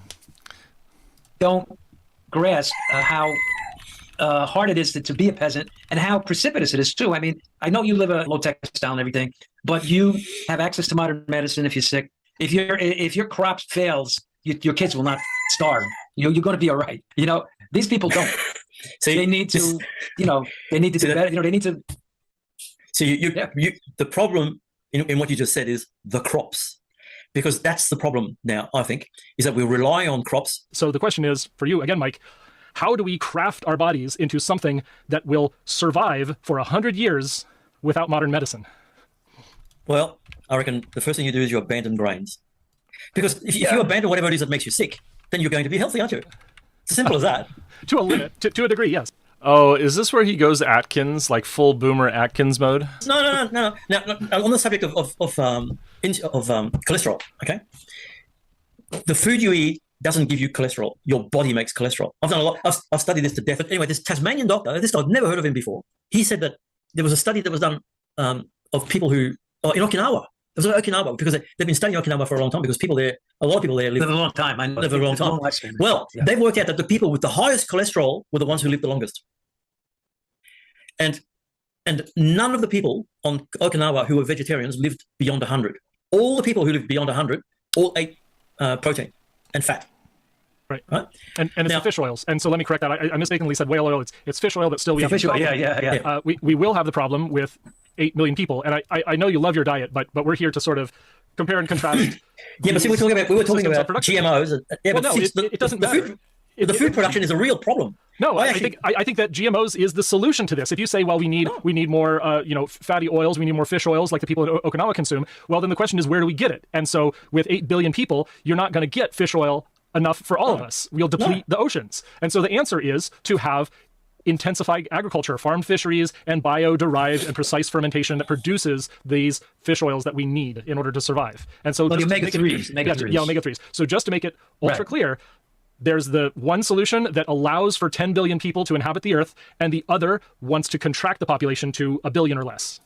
Is that right?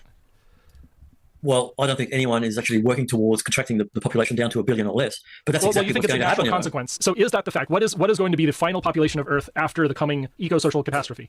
Okay. I've been following this guy for some time. He's an American. His name is... Wait. What's wrong with my take that we can do precise fermentation to make omega-3s? Can you actually get omega-3s? What's a good vegan source of omega-3? Best vegan source of omega-3. We've got most well-known sources of omega-3 are fish oil, fatty fish such as salmon, trout, and tuna. So your body's ability, so ALA is not active in the body, must be converted to other forms of omega-3. Let's go over this.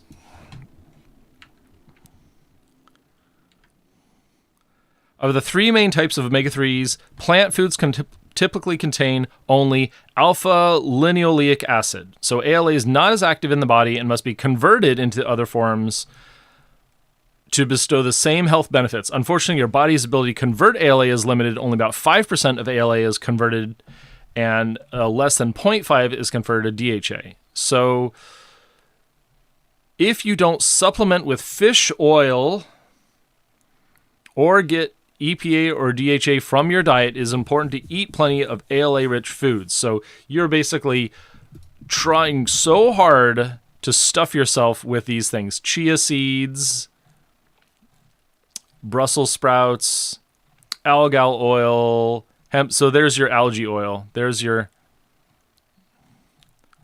hemp seed, walnuts. Or you could also eat plants that naturally produce this stuff because they've been engineered to produce omega-3s, because they're GMO'd. Just embrace the tech, my friend. You can be a vegan if you embrace the tech. Vegans love GMOs, or they should. Jack Altman, he's an engineer with several engineering degrees, but he's also got a PhD in complex system analysis. So, Zach, you might not know, I am streaming through Restream. So there's the normal delay of a couple seconds, and then there's an extra delay. So you can see the chat, you can see when it shows up on stream, and so just like I notice that it takes you a moment to react, you measure my gamer reflexes and all the different things that I'm focusing on, and I will get to you when I get to you. He reckons that the population by 2100 will be 600 million people, and they will nearly all live near where 600 million? Yeah. 600 million. For where? Well, most of them will live near hydroelectric dams. Oh, you're talking about after the big crash, we're going to reduce the 600 million. No, we're not going to reduce it. Nature's going to do it. Nature, right? I know that. See, when you run out of fossil fuels, we go back to where we were before fossil fuels, and on top of that, we have degraded farmland to such an extent that it's impossible to grow anything without fossil fuels. You can have GMOs all you like, but you can't make glyphosate without oil. You can't make nitrogen. We can make synthetic oil with nuclear energy, though. I didn't say it at the time. Fertilizers without gas. You can't harvest the crops without diesel fuel. And diesel fuel is going to become a real problem this decade. There are already diesel shortages in America. There are diesel shortages in Europe. They have literally stopped making nitrogen fertilizers in Europe because they haven't got enough gas. And if you haven't got those things, it doesn't matter whether your crops are GMO or not. They're not going to happen. Yeah, they don't frack in Europe, though, I'll tell you. For a different reason, I looked at Our World in Data website a couple months ago, and according to the trends that they are seeing, the world population should max out about 2060, 2065 at about 10.2, 10.4 billion people, and then we'll start going down in population. They were expecting in the early 2100s we'd probably be dropping about 10 or 12 million people a year on the planet, just because people are having fewer babies in general. And I think most of us here know the work Robert Hargraves, among other people, has done with his book Aim High. When people have a middle income type of existence, plenty of food to eat if they want it, plenty of electricity if they want it, which doesn't mean you can't cut back on electricity like our guest has done, but when they have an option for their future, if they want to go to college, if they want to be a mechanic, if they want to be a politician, when they have options, they plan for their future, and they plan for how many children they will have. And in general, the world population has greatly slowed down in the past 3 decades or so, the growth of the world population. And it's looking like a century from now, we'll be at or slightly above 10 billion, but the population will be dropping slowly. So I was just kind of wanting to get my impressions on that. Okay, none of these things factor in the surplus energy crisis. Oh, so this is where he's still relying on fear, because it absolutely, the IPCC, these reports, oh, come on. NVIDIA, you're terrible. This report, global warming of 1.3, this report absolutely factors in stuff like that. So this report factors in a reduction in fossil fuel production.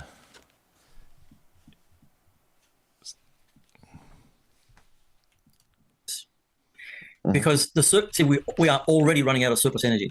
When I first discovered peak oil 20 years ago.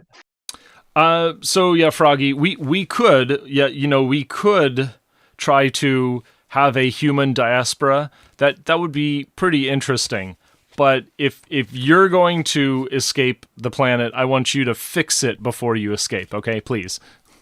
We were producing about 85 million barrels of oil a day. Today, COVID sort of threw a spanner in the works, but we've been producing lately around 100 million barrels of oil a day. The trouble is it takes so much oil to get the oil that we are probably only getting about 75 million barrels of oil that is actually usable. We're probably consuming 25 million. He's talking about the increasing cost of oil exploitation. So OPEC Plus, yeah, we're exploring new oil fields, and maybe there are some new territories that will help lower that EROEI, that energy return on energy invested, increase the energy return on energy invested calculation, so that you can completely, you can continue to produce at this 80 to 90% efficiency, or energy return on investment.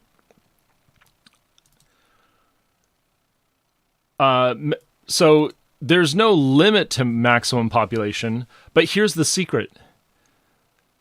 People require children to care for them in their old age. So when we replace the need for diligently having like 4 to 5 children to be your energy slave, your literal slaves, not your energy slaves, and we replace those home care workers with automation. I'm not saying that we're, replacing all of them with robots, but enough of them with, instead of having to chop firewood for grandma, I'm going to turn on my heat pump. This is what I'm talking about. And that's the difference, is bringing a modern lifestyle to people. Let us voluntarily have fewer children. And that is why, because of the elimination of poverty, that is why the population is going to be capped at 10 billion. It's not a population limit from a resources, it's from social changes. This is a future population asymptote that is predicted because of the elimination of poverty. Right. Yeah, it is a model. It is not like Earth is not full at 10 billion. I mean, there are some people who think it's already overfull, like Mike. Mike thinks it's overfull, that it's going to collapse in on itself and we're just rats crammed into a ship. But no, it is the Earth will continue on. We could have 20 billion people on Earth. We don't need 20 billion people on Earth. There's no legit need for that much labor on Earth. If we expand into the stars, hell yeah, we need more people to make more brighter minds, to have a human diaspora, to have a increased profligation of the species, to master the resources of the star system so that we can be a type 1, type 2 civilization. This would be amazing. We would have a reason to have more children as a society rather than out of necessity to escape the capitalist hellhole that we live in. Million out of those 100 million to get the oil. And so we actually have less net energy available for us to do things with today than we did 22 years ago. Right. And with the human population has an imagination, we have knowledge base. We don't have to be locked into oil necessarily for energy source. Well, we are. Currently we are for the next decade or two. But long term, 2 centuries ago, we weren't locked into oil. No, but there was only 1 billion people. We moved into it. Well, it was less than 1 billion 2 centuries ago. But yeah, but as we move forward, we can replace that with other energy sources which are not so carbon intensive. Right. But all those energy sources utterly require fossil fuels. Like, you cannot mine the resources to make. Yeah, they do. No, it's not going to happen. I am 100% certain that it is not going to happen. Because for Doomer. starters, it's the scalability. Like, as I keep saying, we built the 20th century 1 brick at a time, when and where we needed it, with energy that was increasing in quantity and getting cheaper all the time. And now we have to replace the whole darn lot with energy that's getting scarcer, more expensive, and we don't have 100 years, we only have like 10 or 20 years. So the size of the task is absolutely monumental. Mike, I have to agree with you, actually, conditionally. I agree with you. If nuclear energy continues to be obstructed, we will never be able to replace fossil fuels. And you're absolutely right. No amount of this 7-to-1 EROI biofuel, no amount of 1.4-to-1 methanol. Oh, why don't you have an extension cord? Like, all of my power tools have extension cords, man. Come on. And that means they're directly nuclear powered. Corn-derived fuel is going to replace fossil fuels. As you say, going from 100 to 1 in antiquity, or just like literally picking coal out of the ground and burning it, absolute enormous EROI. That's energy returned on investment. On energy investment, Yeah, and this is absolutely shocking to see it plummeting. But nuclear, for 4,000 years, the EROI of nuclear is going to stay fixed at 100 to 1 until we invest in breeding reactors, and then it will shoot up to thousands and thousands of times. So literally, we're talking about an energy source that is created in the merging of dwarf stars. That's uranium and thorium, like some of the components inside our own bodies that only exist because of the merging of stars. And yes, we do have a finite supply, but that finite supply will last us 4 billion years at thousands to 1 EROI. Billion. So there is a path forward, and the only thing that is leading us towards destruction is the obstruction of that path forward. I don't think that natural gas, even in 100 years, will run out. And I'll tell you why, because there is so much methane that is in permafrost under the ocean. The Japanese are actually mining it from the ocean, hydrates. In fact, there's some climate scientists who are very afraid of it, that methane is going to just get totally out of hand. As a matter of fact, in the Permian extinction, it was methane that was the cause of the extinction. And it's estimated that we have more methane accumulated than existed back in the Permian period. And that's all energy. And from what I understand, that methane is part of the Haber-Bosch process, right? But you're right about the oil, though. And even there, it's in fuel production and all of that. There's a good chance of kicking in over that time period, too. So, but see, you're not connecting all of the dots.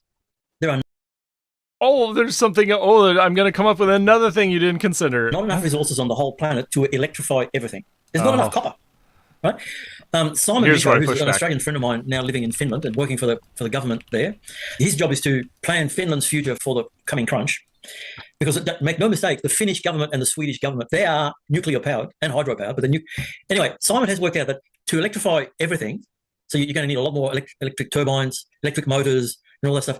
There's not enough copper to build the first generation, right? Only the first generation of alternatives. There's not enough copper, and even if there was, at current rate of production, it would take 180 years to get it out of the ground and turn it into useful stuff. So wireless electric production, transmission. This is probably the future when it comes to large transmission from orbit. We're gathering electricity from solar panels in orbit and send them using ultra-low frequency radio waves to collecting sites. I don't know that that's going to completely solve the transmission problem. It may solve problems like the natural grid, like the national grid might be balanced from space-based solar generation, but I don't. Well, so the problem with lasers, you don't want to put a laser transmission system in orbit because if there's an accident, you don't want to be under that beam. If you think people freak out about nuclear energy, we're talking literal space lasers. Pew pew, yeah, literal space lasers. Like, and Marjorie, private trainer Green, is not going to be saying bullshit when it comes to space lasers if you try to use lasers for energy transmission from orbit. Maybe on the ground, but I think it's better that we have national grids and we have aluminum wires for high voltage transmission. Those work fine. There's plenty of aluminum pipes and wires and all that stuff. Yeah. It's estimated till we have to 2040 before we run out of copper. Right. Yeah, that's what the estimate is. And there's a solution to this, though. And that solution is urbanization, because the further spread apart we are, the more copper it requires to transmit energy. It's a simple fact is density spread over large distances means that just like the inverse square law, just like light transmitting, we need more and more materials in order to transmit this energy over to the entire population. And so going from Finland with 49 inhabitants per square mile to the density of New York with 27,000 inhabitants per square mile, we have the solution. Yeah, but don't forget that nearly all the Finnish people live in Helsinki. They don't live on the countryside. Okay. The people in the countryside can live as you do, with no power. At least 90% of Australians live in the capital cities of Australia. Comparatively speaking, hardly anyone lives in the country. I mean, the state where I live, Tasmania is even, it's an island the size of Sri Lanka, south of Australia, and there's 500,000 people here. So population density is very low. I don't like living near lots of people. because it's going to get dangerous. But when the system crashes, like, you don't want to live in Sydney or Melbourne or Brisbane or New York or Chicago or any of these places, because it's the perfect enemy. My solutions are his problems. I mean, this is what a fear-based philosophy looks like. That's very well true. Yeah. Yep. Crash could be economic crash. Economic crash. No. There's one other thing about building all these nuclear power stations is that you're going to need a lot of concrete, right? And there's already a shortage of sand to make concrete. One of the most stolen resources in India at the moment is sand, because there's such a shortage of sand in India that if there's any stashed somewhere, people will steal it. You saw this live. Carl's got access to research, I can tell. it's building sand specifically. Yeah, building sand. This looks like it's a problem with production instead of the scarcity is caused by temporary lapse in production in India, because of course India was particularly hard hit by COVID, and so labor supply plummeted as folks fled the cities and returned to the countryside to avoid the concentration of COVID in 2020 and 2021. And so it was a problem before COVID. Good night, Zach. Now, I want to go back to Carl's point about production. Okay. Because what people don't understand is that all this production is climbing exponentially, right? And unfortunately, humanity's greatest shortcoming is its inability to understand the exponential function. And the reason that we're having problems with production is that because we can no longer keep up with the growth of production. It takes diesel fuel to mine sand. It's not dug out by electric machines. They're diesel electric. We're starting to see shortages of absolutely everything. Yeah, partly it's caused by COVID because a lot of people aren't going back to work. Population growth has fast looking like it's going to be stagnating. And I think it's going to start in China. You know, the population in China is getting really old. Like, the demographics in China are terrible. Like, half the population's over 60 or something like that. I think that bad yet. It's not that bad. It's quite likely. It's getting there. It's getting there. It's quite likely that millions of Chinese will die of COVID. So, I have one thing though. Let me just say one thing before we go to that. When you're saying about the copper, I think it's based on a false premise, because if copper never existed as an element, every metal conducts electricity. It's just not as efficient. And some are more efficient than copper, and there are substitutes. I don't know if you're aware of this story, but the Club of Rome back in the 70s, they predicted copper would run out in the 1980s. No, they didn't. And no. That is a complete myth. Oh, he gets triggered. No. So triggered. They predicted that it would go. But fiber optics came along and replaced copper. And their premise was that, and it was a correct premise, that people didn't even conceive of it at the time. And I believe there's going to be way better ways of moving electricity than copper that are in the works. And I mean, I could speak to that, but we've got to have copper. Okay. There it is, First, Yuho knows. I know a lot about the Limits to Growth report and the Club of Rome. The Club of Rome has been misquoted, misrepresented like you would not believe. Yeah. When it came out, no one wanted to know anything about what they were saying, because it's anti-progress. Like, we can't have this. And so people saying that the Club of Rome have been saying that the system would collapse by the year 2000, or that we would run out of this, or that we would run out of that. None of that. What the Club of Rome actually said, and there were 12 different scenarios, so that they actually investigated every possible avenues, right? So they said, if we had more technology, what would happen? If we had birth control, what would happen? And so they had all these scenarios. And what they said would happen is that that no matter what we did in the first half of this century, the system would collapse. That was their prediction, or forecast, or whatever you want to call it. They never said we would. Actually, another one is that we're going to run out of gold. Well, they've never said ever. Like, it's just not in writing anywhere in those books. They never said that we would run out of anything. That's not what they were saying at all. They were saying that there wouldn't be enough. Right? There wouldn't be enough. It's okay. There wouldn't be enough because if you go through resources, they go down. They're not replenish themselves, so they're going to go down. Population goes up. I agree with you there. Yeah, we have like 400 years of petroleum, but only 40. What was it? 2050 will be worthwhile to get it out. That's what I meant. That's what I meant. I misspoke. And you can't transmit electricity from power stations with fiber optics. Fiber optics is like puny amounts of power that they can move. Yeah, those are for signaling. Right. Yeah, those are for signaling. That's not what I was saying. But we did use copper for that previously. Yeah, but the thing is that the amount of copper that's been replaced by that technology doesn't even come close to the amount of copper that growth has required for other things. I mean, there's a lot of copper in this house. My solar power system is 40 meters from the house, and I had to get, because it's such far away, I had to get extra heavy copper wires to make sure that I was still getting 240 volts in the house. So, and that's just one example. And on top of that, things like electric cars, for instance, a classic case where a normal car has 2 to 3 kilos of copper in it, but an electric car has 200 to 300 kilos of copper in it. There's a huge amount, like, it's in the motors, and the inverters, and also the cables. Like, if you're going to move 100 kilowatts of electrical energy, you need cables like an inch thick. It depends, it depends on which kind of energy is being transmitted. So we're talking direct current power. Electric energy. Yeah, direct current. Or even AC. It does. The only reason that they use AC motors is because the motors are more efficient. Not the amount of copper. He actually doesn't know about this. If you put in 3-phase power, does not require enormous conductors like direct current does. Three-phase needs 3 times as many conductors. So they might be thinner, but you need 3 times as many of them. Oh See, no. I know about electrical engineering. Okay, great.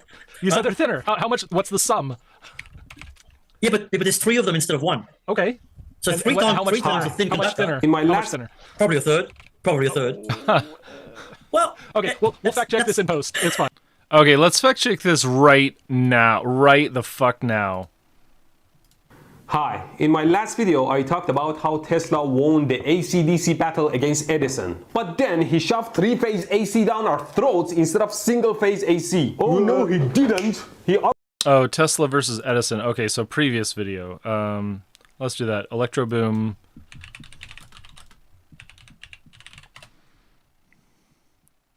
There it goes. Why use AC? Why do we ever use AC to power homes instead of DC? Haven't I showed you that AC is typically more dangerous than DC?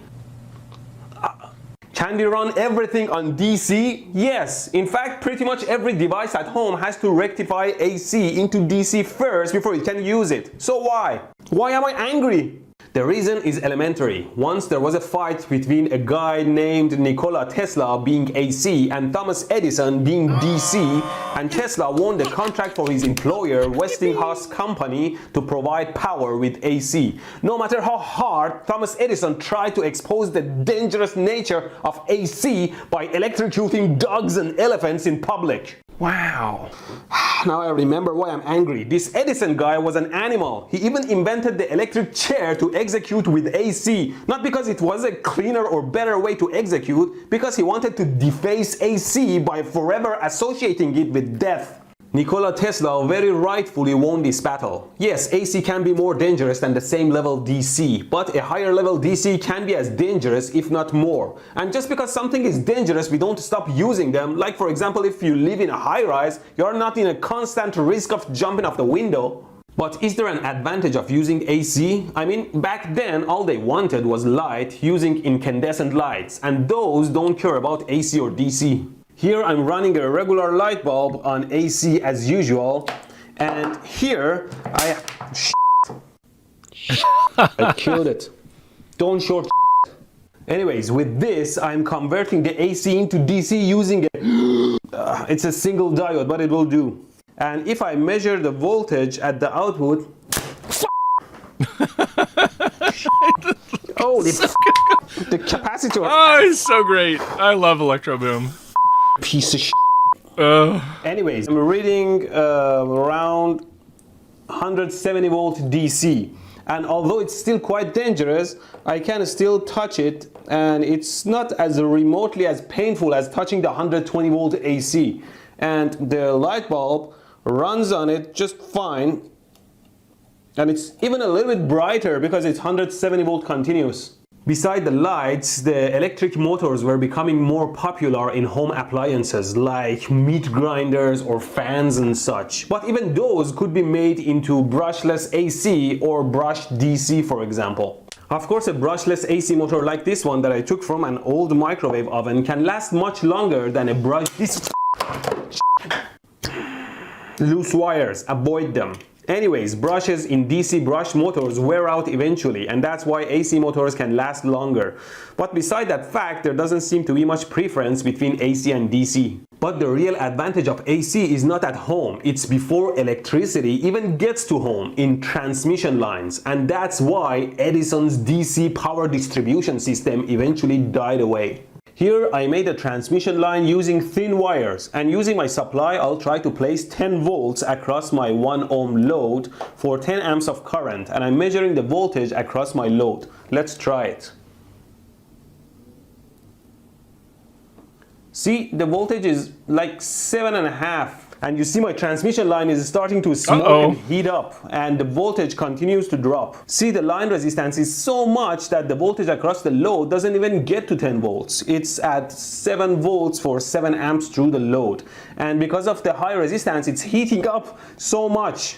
Similarly, because Edison was passing low voltage across the transmission lines, a ton of current was passing through the lines. And there is a limitation to how thick you can make the wires before they break under their own weight or become too expensive. Huge currents through the resistance of the wire would result in large voltage drops over longer distances. And that's why Edison's system could only transmit power to around a mile or two from the power source. Otherwise, the power loss would be so much over the lines that would cause huge inefficiency. Of course, Edison was aware of his shitty system, so he decided to let one of his genius employees to take care of the problem, who was our beloved Nikola Tesla. He was working for Edison at the time. According to Tesla, Edison promised him $50,000, which was a lot of money back then, if Tesla was able to make great improvements to Edison's DC system, which Tesla did in a few months. And when he went to Edison to ask for the money, he said, I was joking. Obviously, you're not aware of our American humor. To which Tesla said, F you, I quit. Later, Tesla came up with his genius system and developed it for Westinghouse Company. What he did was to transmit power much smarter. He used AC so he could change the voltage level using transformers. Here I'll use my auto transformer to generate 10 volt AC, which would result in 10 amp AC through my 1 ohm load. But before I send it through the transmission line, first I'll step the voltage up using my microwave transformer. And then I would step the voltage down after the line if I had a transformer. Well, guess I can borrow the one from our microwave. They're using tamper-proof screws to stop me. What they don't know is that nothing can stop me. They're just postponing the inevitable. There we are. I'll just take a picture of the wiring before I pull it out. I don't want to blow it up later.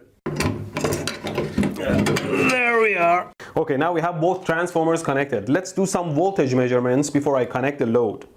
At the input, we have close to 10 volts, so that's good. On the transmission line, we get around 190, 200 volts. And at the output, again, we have close to 10 volts, so that's pretty good. Now let's connect the load. Okay, and the voltage across the load is... He didn't blow up. 1.6 volts? Uh-oh. That's garbage. What happened? The transmission line voltage, 118 volts? Everything dropped. This is worse than the DC system. What's going on, Tesla? Let's measure the transformer's secondary winding resistance. It's around 100 ohms. No wonder. There's too much drop over the large resistance of the secondary. So these transformers are not made for this purpose. That was a bad example. Doesn't matter. I'm gonna transmit power no matter what. 2 volts, 3 volts, 4, 5, 6, 7, 8, 9, and 10 volts across the load. We did it! And our transmission line is not burning, so that's always a plus. Nothing is exploding. What is the transmission line voltage now?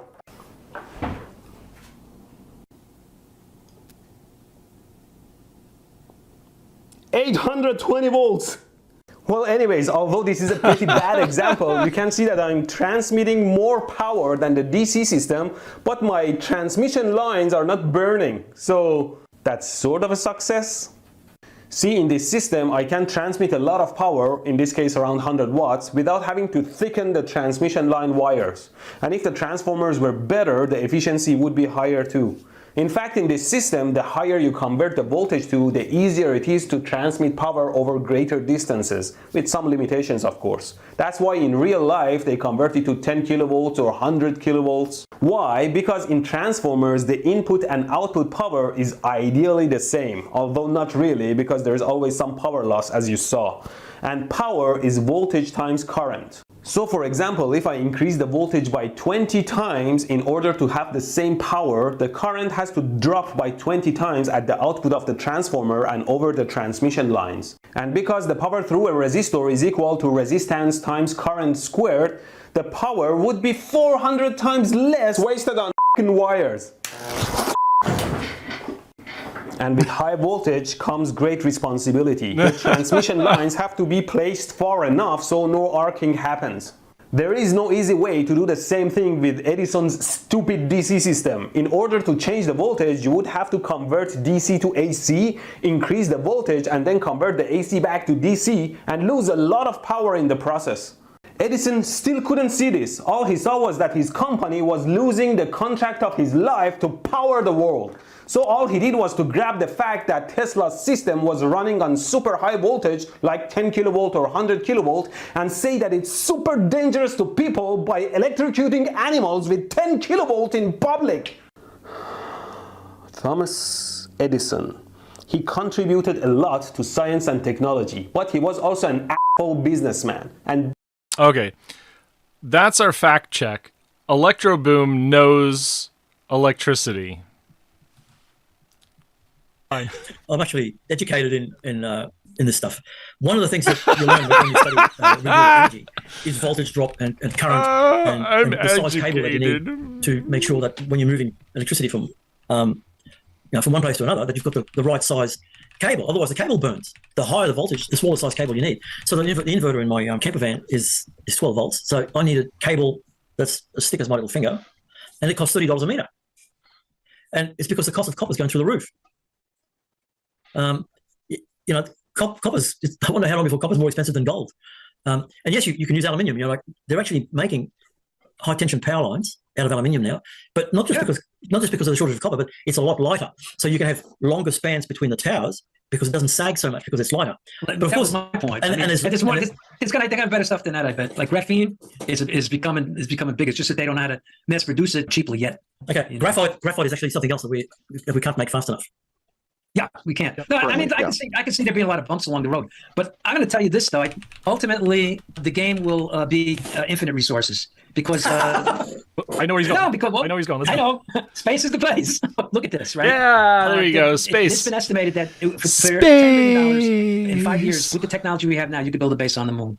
And I know it's expensive to bring stuff back. Well, no. Just listen, hear me out. I know it's very expensive to bring things back, prohibitively expensive. But once you set up on the moon sufficiently that you're able to export and live off the land there in terms of resources, what land? The land. Well, let's go to this.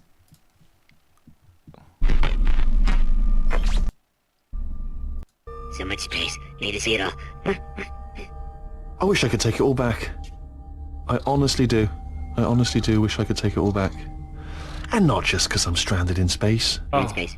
I know you are, mate. Yeah. Space. We're both in space. Well, there's no land on. Oh, I flubbed it. That was the best part. That was the best part. You know, if I was ever to see her again, yeah, we're both in space. Anyway, you know, if I was ever to. There we go. There's no land on the moon. There's land on the moon. There's land on Mars.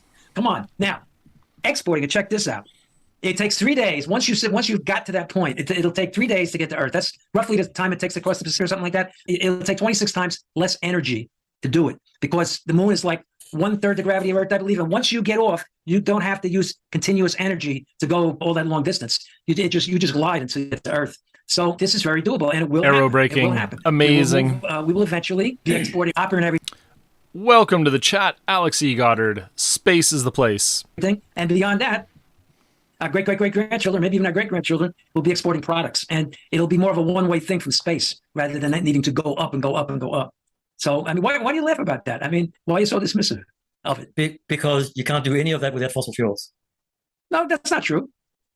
That's not a fuel capability. And we're getting thousands of Synfuel from nuclear energy. So an 80% efficient transformation of chemical stock, ocean water, into synthetic fuels allows for space travel from nuclear energy. It is a subject we covered with GK Shriya Prakash on the production of synthetic fuels. It is something that is absolutely possible with nuclear energy. I agree that it's sort of distasteful that we continue to produce rockets that are fossil fuel derived. I'm really not happy that we're continuing to do that without some kind of nuclear produced stock. But that is a transitional phase, I think. Now, rockets are actually not powered by fossil fuels. They're powered by hydrogen. I was going to say that. But where's the hydrogen coming from? Fossil fuels. The older boosters is hydrogen and oxygen mix. So it depends which rocket technology you're using. It could come from any electric source. Nuclear could come from solar farms. It could come from wind farms. It could, anything that produces electricity could create hydrogen. See, we are already in an energy crisis. The wheels are falling off. Everything. The growth economy, because we're supposed to be talking. So you never launch from ground level with a nuclear thermal rocket, and what I'm talking about is using a nuclear power plant to produce synthetic fuels to do that first launch stage. And so you do need hydrocarbons to launch, but after you launch, when you're in space, you switch to a nuclear thermal rocket. We'll react to that. Let's talk about nuclear rockets. Degrowth. The growth economy utterly relies on a growing amount of fossil fuels at this stage. I mean, nothing has replaced fossil fuels yet. In fact, this renewable energy, the growth of renewables is, I don't know what it is now, but I can't remember when it was 24% per annum. I mean, can you imagine if the economy was growing 24% per annum? People would just be, oh, look at all this growth, But that could not keep up with the growth of demand of electricity, which was only growing at 3%. And that's because the 3% of a huge amount is a lot. 24% of a tiny amount is a tiny amount. Like I said before, humanity's greatest shortcoming is its inability to understand the exponential function. Oh, yeah, I think we're all on board with this. We're all on board with the problem with competing against fossil fuels. And I think that we're very much on a similar predicted trajectory without nuclear energy.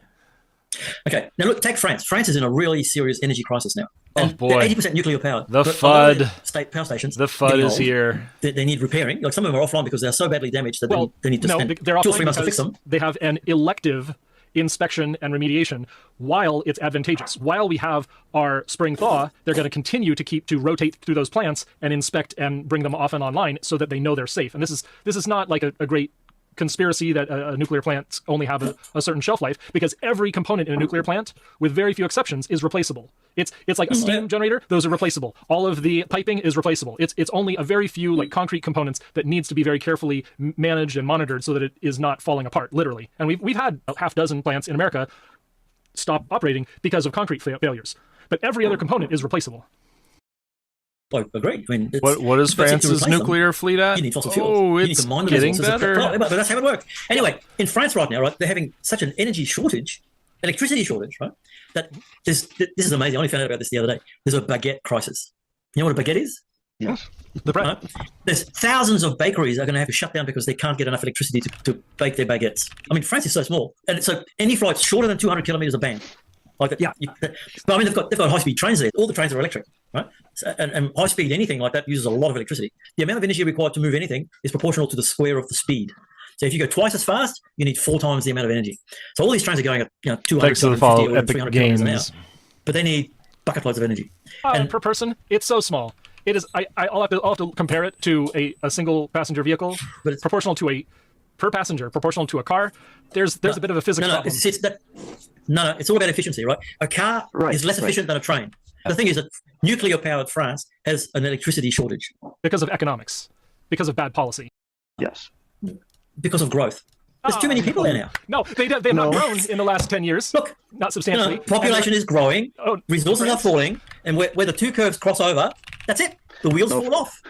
France's public policy was unduly influenced by pro-renewables groups that got them to stop doing regular maintenance on the nuclear plants, and that's why France had to shut down most of the nuclear, or several of the nuclear plants anyway, this past year. That's why they have currently France's population over time. They put off their maintenance, and now they absolutely have to do it all at once over several nuclear plants. And that's why they have the shortage. If they'd had hell yes, we're pro-nuclear here. The previous 5-6 years. Welcome, you're in the right place. On nuclear energy in France, or very small, if any, shortage on energy at all across all of France. Okay, can I reply to that? Yes, please. Yeah. The problem was actually that it was privatized. Yes. And private companies put profits ahead of maintenance. And so that EDF, it's called Électricité de France, it was recently renationalized. Yes. Yeah, and I'm not at all convinced that it was caused by greenies complaining about nuclear power.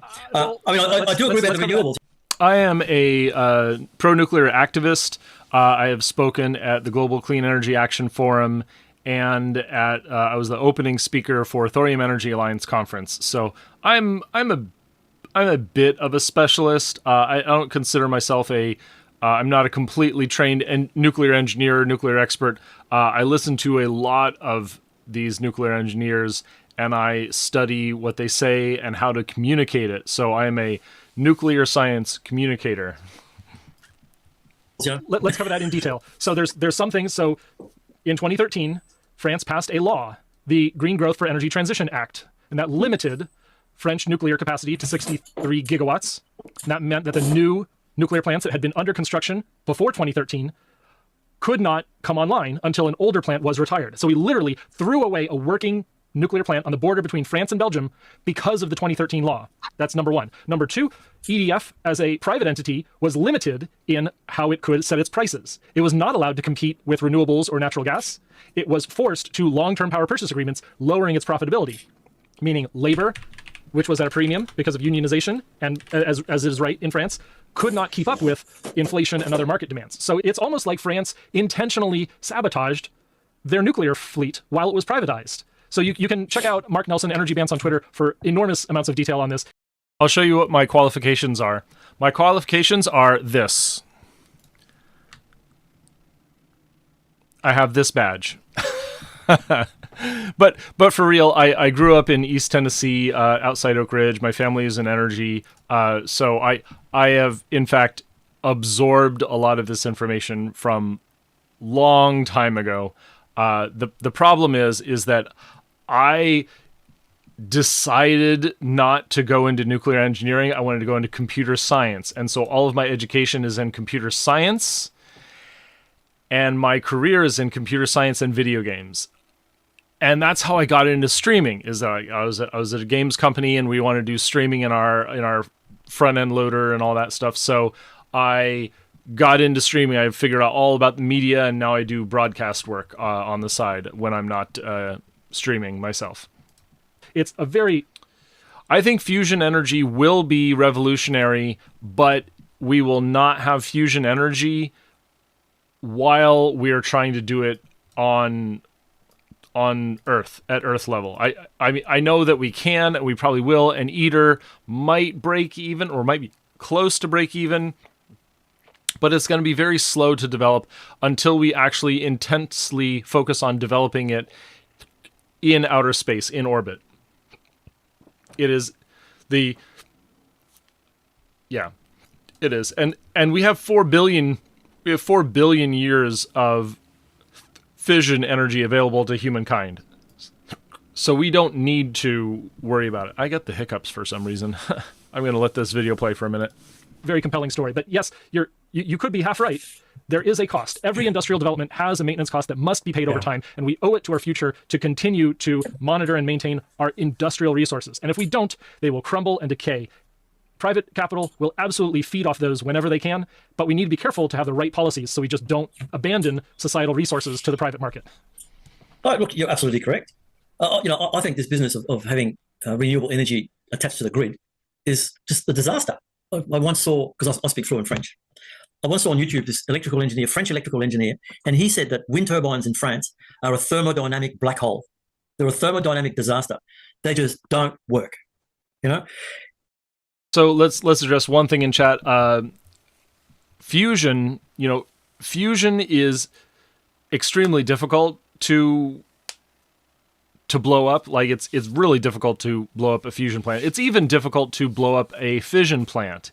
It takes an enormous amount of fucking around in order to get it. Like you have to do it in a very specific way to make an atomic weapon. So let's see if we can do.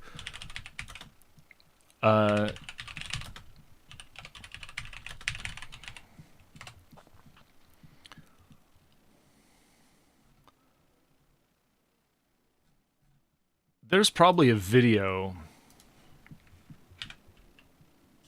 There it is. Let's talk about this. I'm pleased to see some of my colleagues here from the Kurchatov Institute and Minenergo. But you don't need to be a nuclear scientist to understand what happened at Chernobyl. You only need to know this. There are essentially two things that happen inside a nuclear reactor. The reactivity which generates power either goes up or it goes down. That's it. All the operators do is maintain balance. Uranium fuel. As uranium atoms split apart, and collide, reactivity goes up. But if you don't balance the reactivity, it never stops rising. So, boron control rods. They reduce reactivity like brakes on a car. But there's a third factor to consider: water. Cool water takes heat out of the system. As it does, it turns to steam, or what we call a void. In an RBMK reactor of the type used at Chernobyl, there's something called a positive void coefficient. What does that mean? It means that the more steam present within the system, the higher the reactivity, which means more heat, which means more steam, which means it would appear we have a vicious cycle on our hands. And we would, were it not for this.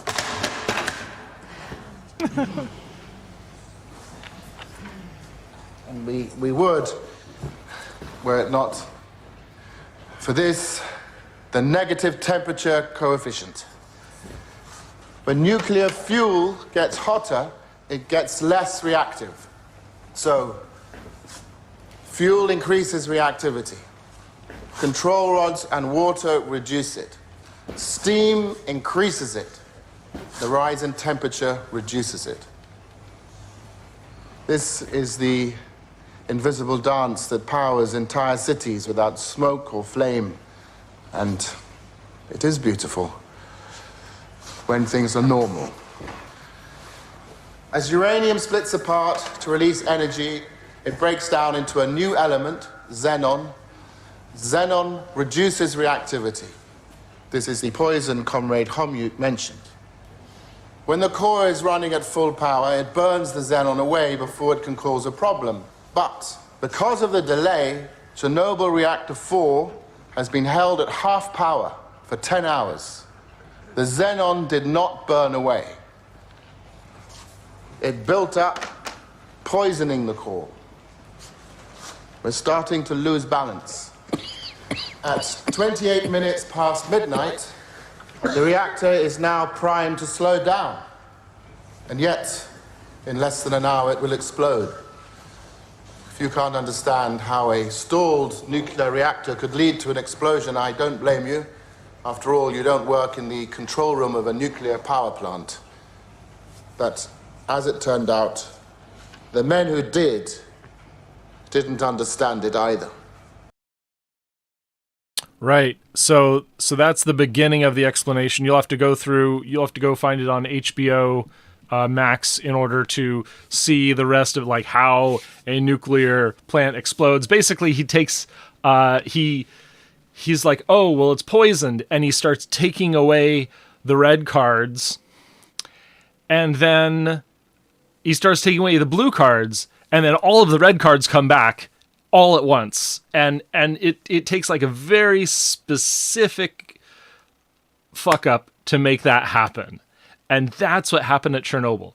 And that's not even a prompt critical reaction. In order to make a prompt critical reaction, it took the Manhattan Project. It took a extreme amount of scientific development to make a implosion weapon that would send all of the material from that atomic weapon into fission, into supercritical, prompt critical state instantly. That's what a nuclear explosion is. So that's extremely difficult to do. What usually happens, it is a chemical explosion. It is a core melt causes the Zirc alloy cladding to split the water in half. All of the water, all of that steam that's around that reactor, at high enough temperature, the Zirc alloy will break it apart. So if you don't cool the reactor, you get a hydrogen bubble, and that's how Fukushima Daiichi popped, is a chemical explosion. So just had to address that in chat. It's a complete waste of resources, of money, and everything else. Now, you're talking about we have to keep up the resources so that we can maintain. Where's on the money gonna come from? Boomer. Maintain all this stuff, and that's the problem. You see, the resource growth cannot keep up. And that's why degrowth, whether you like it or not, is going to happen, because we are already hitting the wall everywhere, in the UK, in France, in Australia, and the USA. It's going to cause an economic crash. Because it's not degrowth that happens. It's not degrowth that happens. What happens is that as costs go up, we get more and more efficient and use less and less materials. Carl, I don't know if you had that picture I was going to show. Sure, let's do it. Computer way back when and a little chip now. This is the trend. I mean, the cell phone. Do you remember? I mean, when you had to have all the things that a cell phone could do, you have to fill a room with them. I mean, this is a trend, you know. And that's these things. Yeah, these things are they're bloody amazing. This is as good as it's going to get. It takes 250 kilos of fossil fuels to make one of these. A quarter of a ton of fossil fuels to make one bloody mobile phone. We will be able to extract it profitably till 2050, you estimate. Yeah. And they've predicted way back from 1910 that they were going to run out of fossil fuels, and we got better and better at doing it, which is the next thing. Even if you say 2050, it might turn into 2100. Yep, they did. They did. All right, sorry, my camera has crashed. So this fossil fuel death spiral, that's what we're going to attempt to escape. And thank you, Mike Stass from Damn the Matrix, for being with us. Go ahead. By the way, can I say, Damn the Matrix is not DAM. A dam is what you put in a valley to stop the flow of water. Yeah. My website is called Damn the Matrix, DAMN. Thank you, everyone, for joining us on the Eco-Modernist channel. Thank you very much. That was it. Because that was before I fixed my my system. I was having a... I was using OBS 28 and some old drivers and all that, and it kept crashing. So I've upgraded, and everything's stable now. So we've had a really good stream this week. No crashes so far. What is next on the menu? I don't need to do that. I can do this. How's it going, chat? How you feeling? We've held on to this, 20, 25 level for a while. Unfortunately, I need to build my broadcast rack. So if you check out some of the VODs, let's see, do I have any VODs up of my broadcast rack? I did one live stream a while back where I was building it, but basically I've got this rack where I have a video switcher and a couple monitoring screens and all that stuff. So yeah, you get to your writing. Let's Ico Rich, yeah, I did actually talked to the folks at Environmental Coffee House about the fusion breakthrough. It's not about energy. Spoilers, it is all about weapons. And that's the unfortunate reality, is that the National Ignition Facility was used to create a weapons research project, and we were sold it as an energy project. A little bit of sleight of hand there by the Biden administration, by the DOE, where they advertise this as a energy breakthrough, but it's actually a weapons research breakthrough. The NIF is not going to take it's not going to give us net energy positive fusion. It's in fact less than 1% efficient what they achieved, because the laser takes so much energy. It's just the thermal balance has been achieved. Ignition has been achieved, and that lets them experimentally verify these computer simulations for a H-bomb explosion.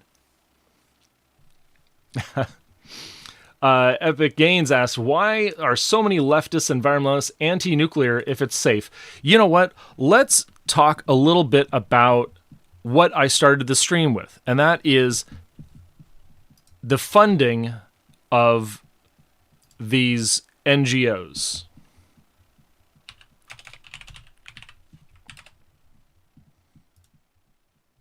And I'm talking about NGOs like Greenpeace.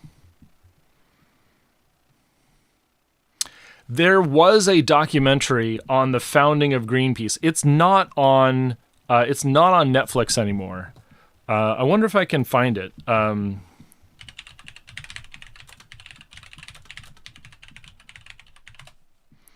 there's basically this story about how Greenpeace started.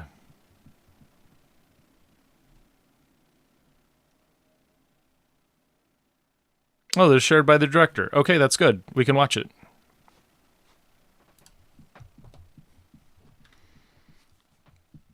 Hello, Doc lovers. We're back with another potentially culture-changing, thought-changing film that really needs to be here, and it's called How to Change the World. And talk about a title. This film apparently delivers on its promise. I, like you, have not yet seen the film, but I've read a lot about it, and Jerry Rothwell, the director of the film, is here, coming right off opening night, playing Sundance opening night. Congratulations on that. Great.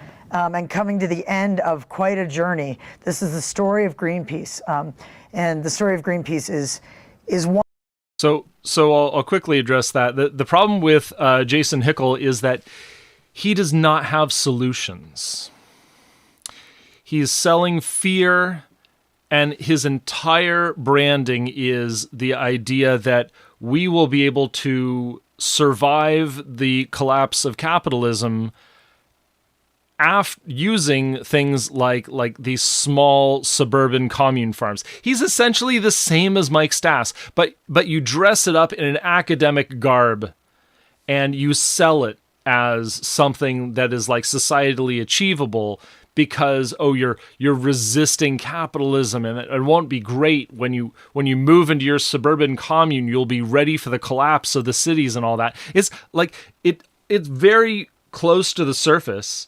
He talks a big game, but in essence, the exact same prescriptions that Mike Stass gave us is what Jason Hickel gave us. It's not the idea that humankind will or can survive in the future with a high energy, high technology future. It is the prediction of capitalism collapsing and accelerationism to push people towards celebrating the extinction of humans. No kidding. Jason Hickel is celebrating the extinction of humans and saying that you need to form your suburban farm co-op communes now so that you can survive. It's indistinguishable from what Mike Stass is prescribing. And so, people say, oh, no, he's not saying that. But you have to go read, you have to go find the books that he's recommending, you have to go and look at their solutions, and they're all blah, blah, blah, theory, blah, blah, blah. But then you look at the practical solutions. It is, don't live in a city, grow your own food, invite more people into your home. This is basically like you're going to stop using machines and start using more labor. It is a return to the earth movement at its core. And it is selling the fear of a coming collapse in order to scare you into doing that thing. And it's papering it over with all of this socialist theory as if that's a solution. But no, that is not a pro-humanity socialism. That is an anti-humanity liberal controlled opposition that is going to destroy us. We need a pro-development, pro-energy socialism that will lift up all of humanity, bring us into space, and let us all survive as one. Rather than preaching doom, I preach hope. One that we've all heard little bits about, started by hippies in these inflatable boats, putting their lives on the line, basically doing like sit-ins of a sort in the sea. Yeah. And now it's turned into this massive nonprofit organization that can wheel and deal with the government. So that story you have access to all of the archival. Yeah, so for me it started when realized I was doing some other work which involved research in Greenpeace, and I realized there were kind of 1,500 cans of 16 millimeter that really hadn't been opened since the 70s, and that there was that sense that it had that kind of lure of the invisible, kind of what's on those cans. And the film tells the story sort of 1971 when they first went out on a boat to confront nuclear testing in the Aleutian Islands through to the moment when the founding group really handed over the thing they'd created, the baby they'd created, to this international structure. And what? So he basically gave you the plot right there. So maybe I don't need to watch the whole film, but basically he says, okay, Greenpeace was founded to confront the United States military industrial complex testing nuclear weapons on the Aleutian Islands. And they got on the boat called Greenpeace, and then they did this and built up this organization to fight against the military, the militarization of society, and the horror of nuclear war. And so it was a good thing resisting nuclear war, but then they had to pivot because they were not raising money. They were not good at the money thing. But Europe, they just had Chernobyl, and Chernobyl scared the shit out of people. And they used that. They milked that. They got so much funding because people were afraid of nuclear energy, and they fooled people into thinking that nuclear energy and nuclear weapons were the same. They used it as a funding mechanism. And that's how Greenpeace went from being an anti-weapons organization to an anti-humanity, to an anti-energy organization. That's the history of Greenpeace. And it became degrowth. What's the next step? Well, the next step is a fellow that I'm going to show you his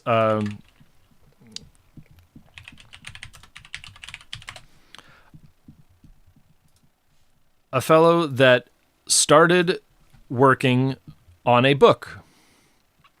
And that book was funded by Friends of the Earth. Friends of the Earth was another Greenpeace-style anti-energy, anti-nuclear energy organization. So Levin's first book, published thanks to Friends of the Earth, bankrolled by Friends of the Earth. And then he went on to found Rocky Mountain Institute. And that Rocky Mountain Institute was targeting the coal companies in the Appalachian Mountains because the coal companies had a huge labor problem.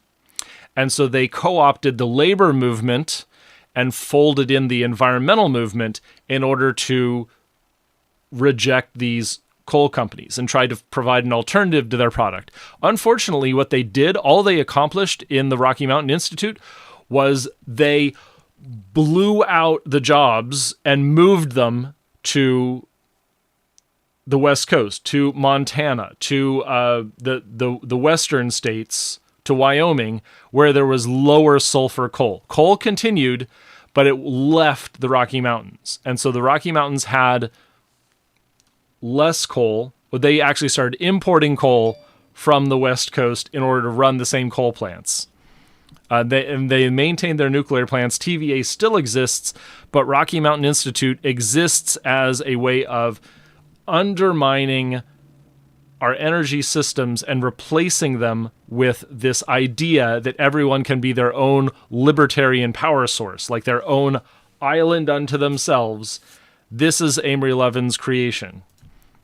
So watch out. Every time you see Friends of the Earth, Greenpeace, Sierra Club, Rocky Mountain Institute, they are undermining our societal resources by pretending that individuals can own their own energy production. And that's the least efficient energy. It's all subsidized by investment tax credits. You can't afford it if you're poor and you can't get the loan.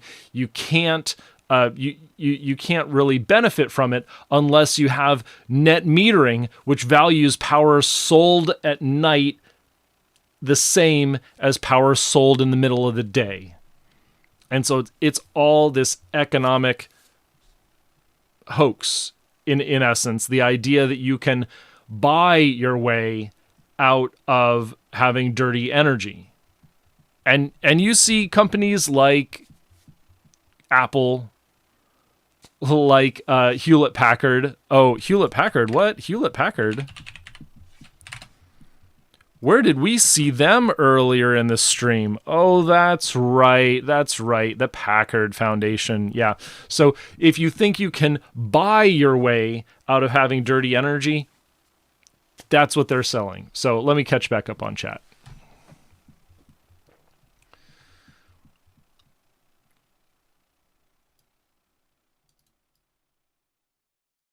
Ico Rich, I don't know that Greenpeace really gave us an accurate view of what was happening in the nuclear accidents we experienced in the 70s and 80s. I know that it was a mechanism to fold the anti-military energy, the anti-war energy, into an anti-nuclear energy movement.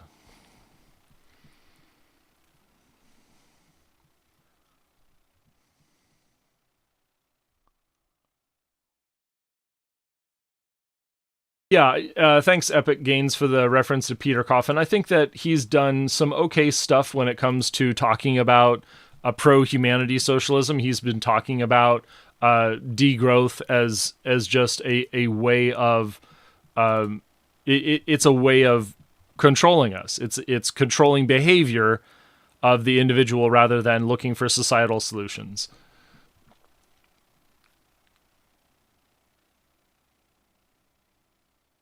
Yeah, the suburban sprawl of zoning, absolutely true. Oh, yeah, greenwashing. Greenwashing is a great term. I love it. But I don't think that I'm ready to embrace green as an idea. I don't think that green is nothing but branding. It doesn't actually give us anything. It doesn't give us anything positive. I do want to thank you so much for stopping by. I want to thank Zach Epp for the raid. I've been going for 3 hours now, and I promised myself I'm going to cut it off at 3 hours. So let's do a little bit more talking to chat. Let's do a little more Q&A, and I'm going to find someone to send you to. But I want to also sort of plug my links. You can go to my profile and check out linktree/YesTV. That's linktr.ee/YesTV. Same as you'll find in the bio. You'll find me here on Twitch at Soyaddle. You'll find me on YouTube at Soyaddle. But I also run a YouTube channel called the Eco Modernist Channel Live, and that will go live every Sunday, 11 a.m. Pacific, 2 p.m. Eastern. And I also go live on a bunch of other networks. But what we do there on our Sunday program is we bring more content like this discussion about degrowth with Mike Stass, and we really get into a lot of different hopeful technologies for the future. We get into things like GMOs, synfuel production. We're going to talk about carbon extraction some point in the future. We're going to talk about liberating the export of nuclear technology from bad policies.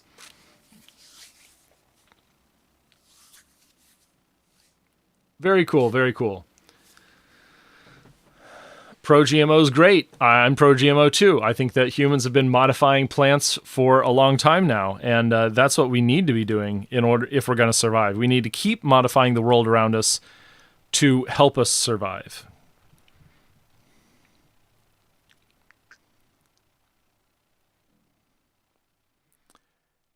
Who am I going to go for? Oh, more drama, more drama. Who's doing some actual education? Who is doing actual education here?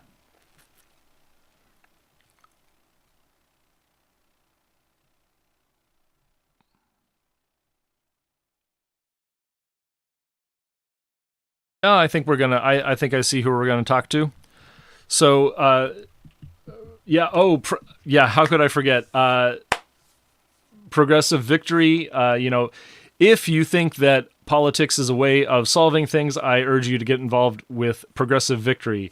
And you can check out that website, progress.win, that Zenthia just posted.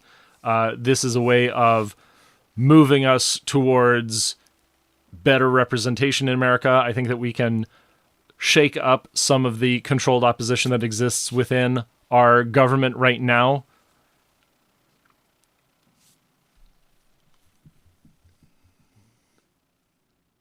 Dennis White Fusion interview. Okay. I will check that out. I think that definitely there is potential for fusion in the future. It's not going to happen anytime soon, and it doesn't matter. We've got 4 billion years of nuclear energy available to us on Earth. We don't need to switch to fusion until much later.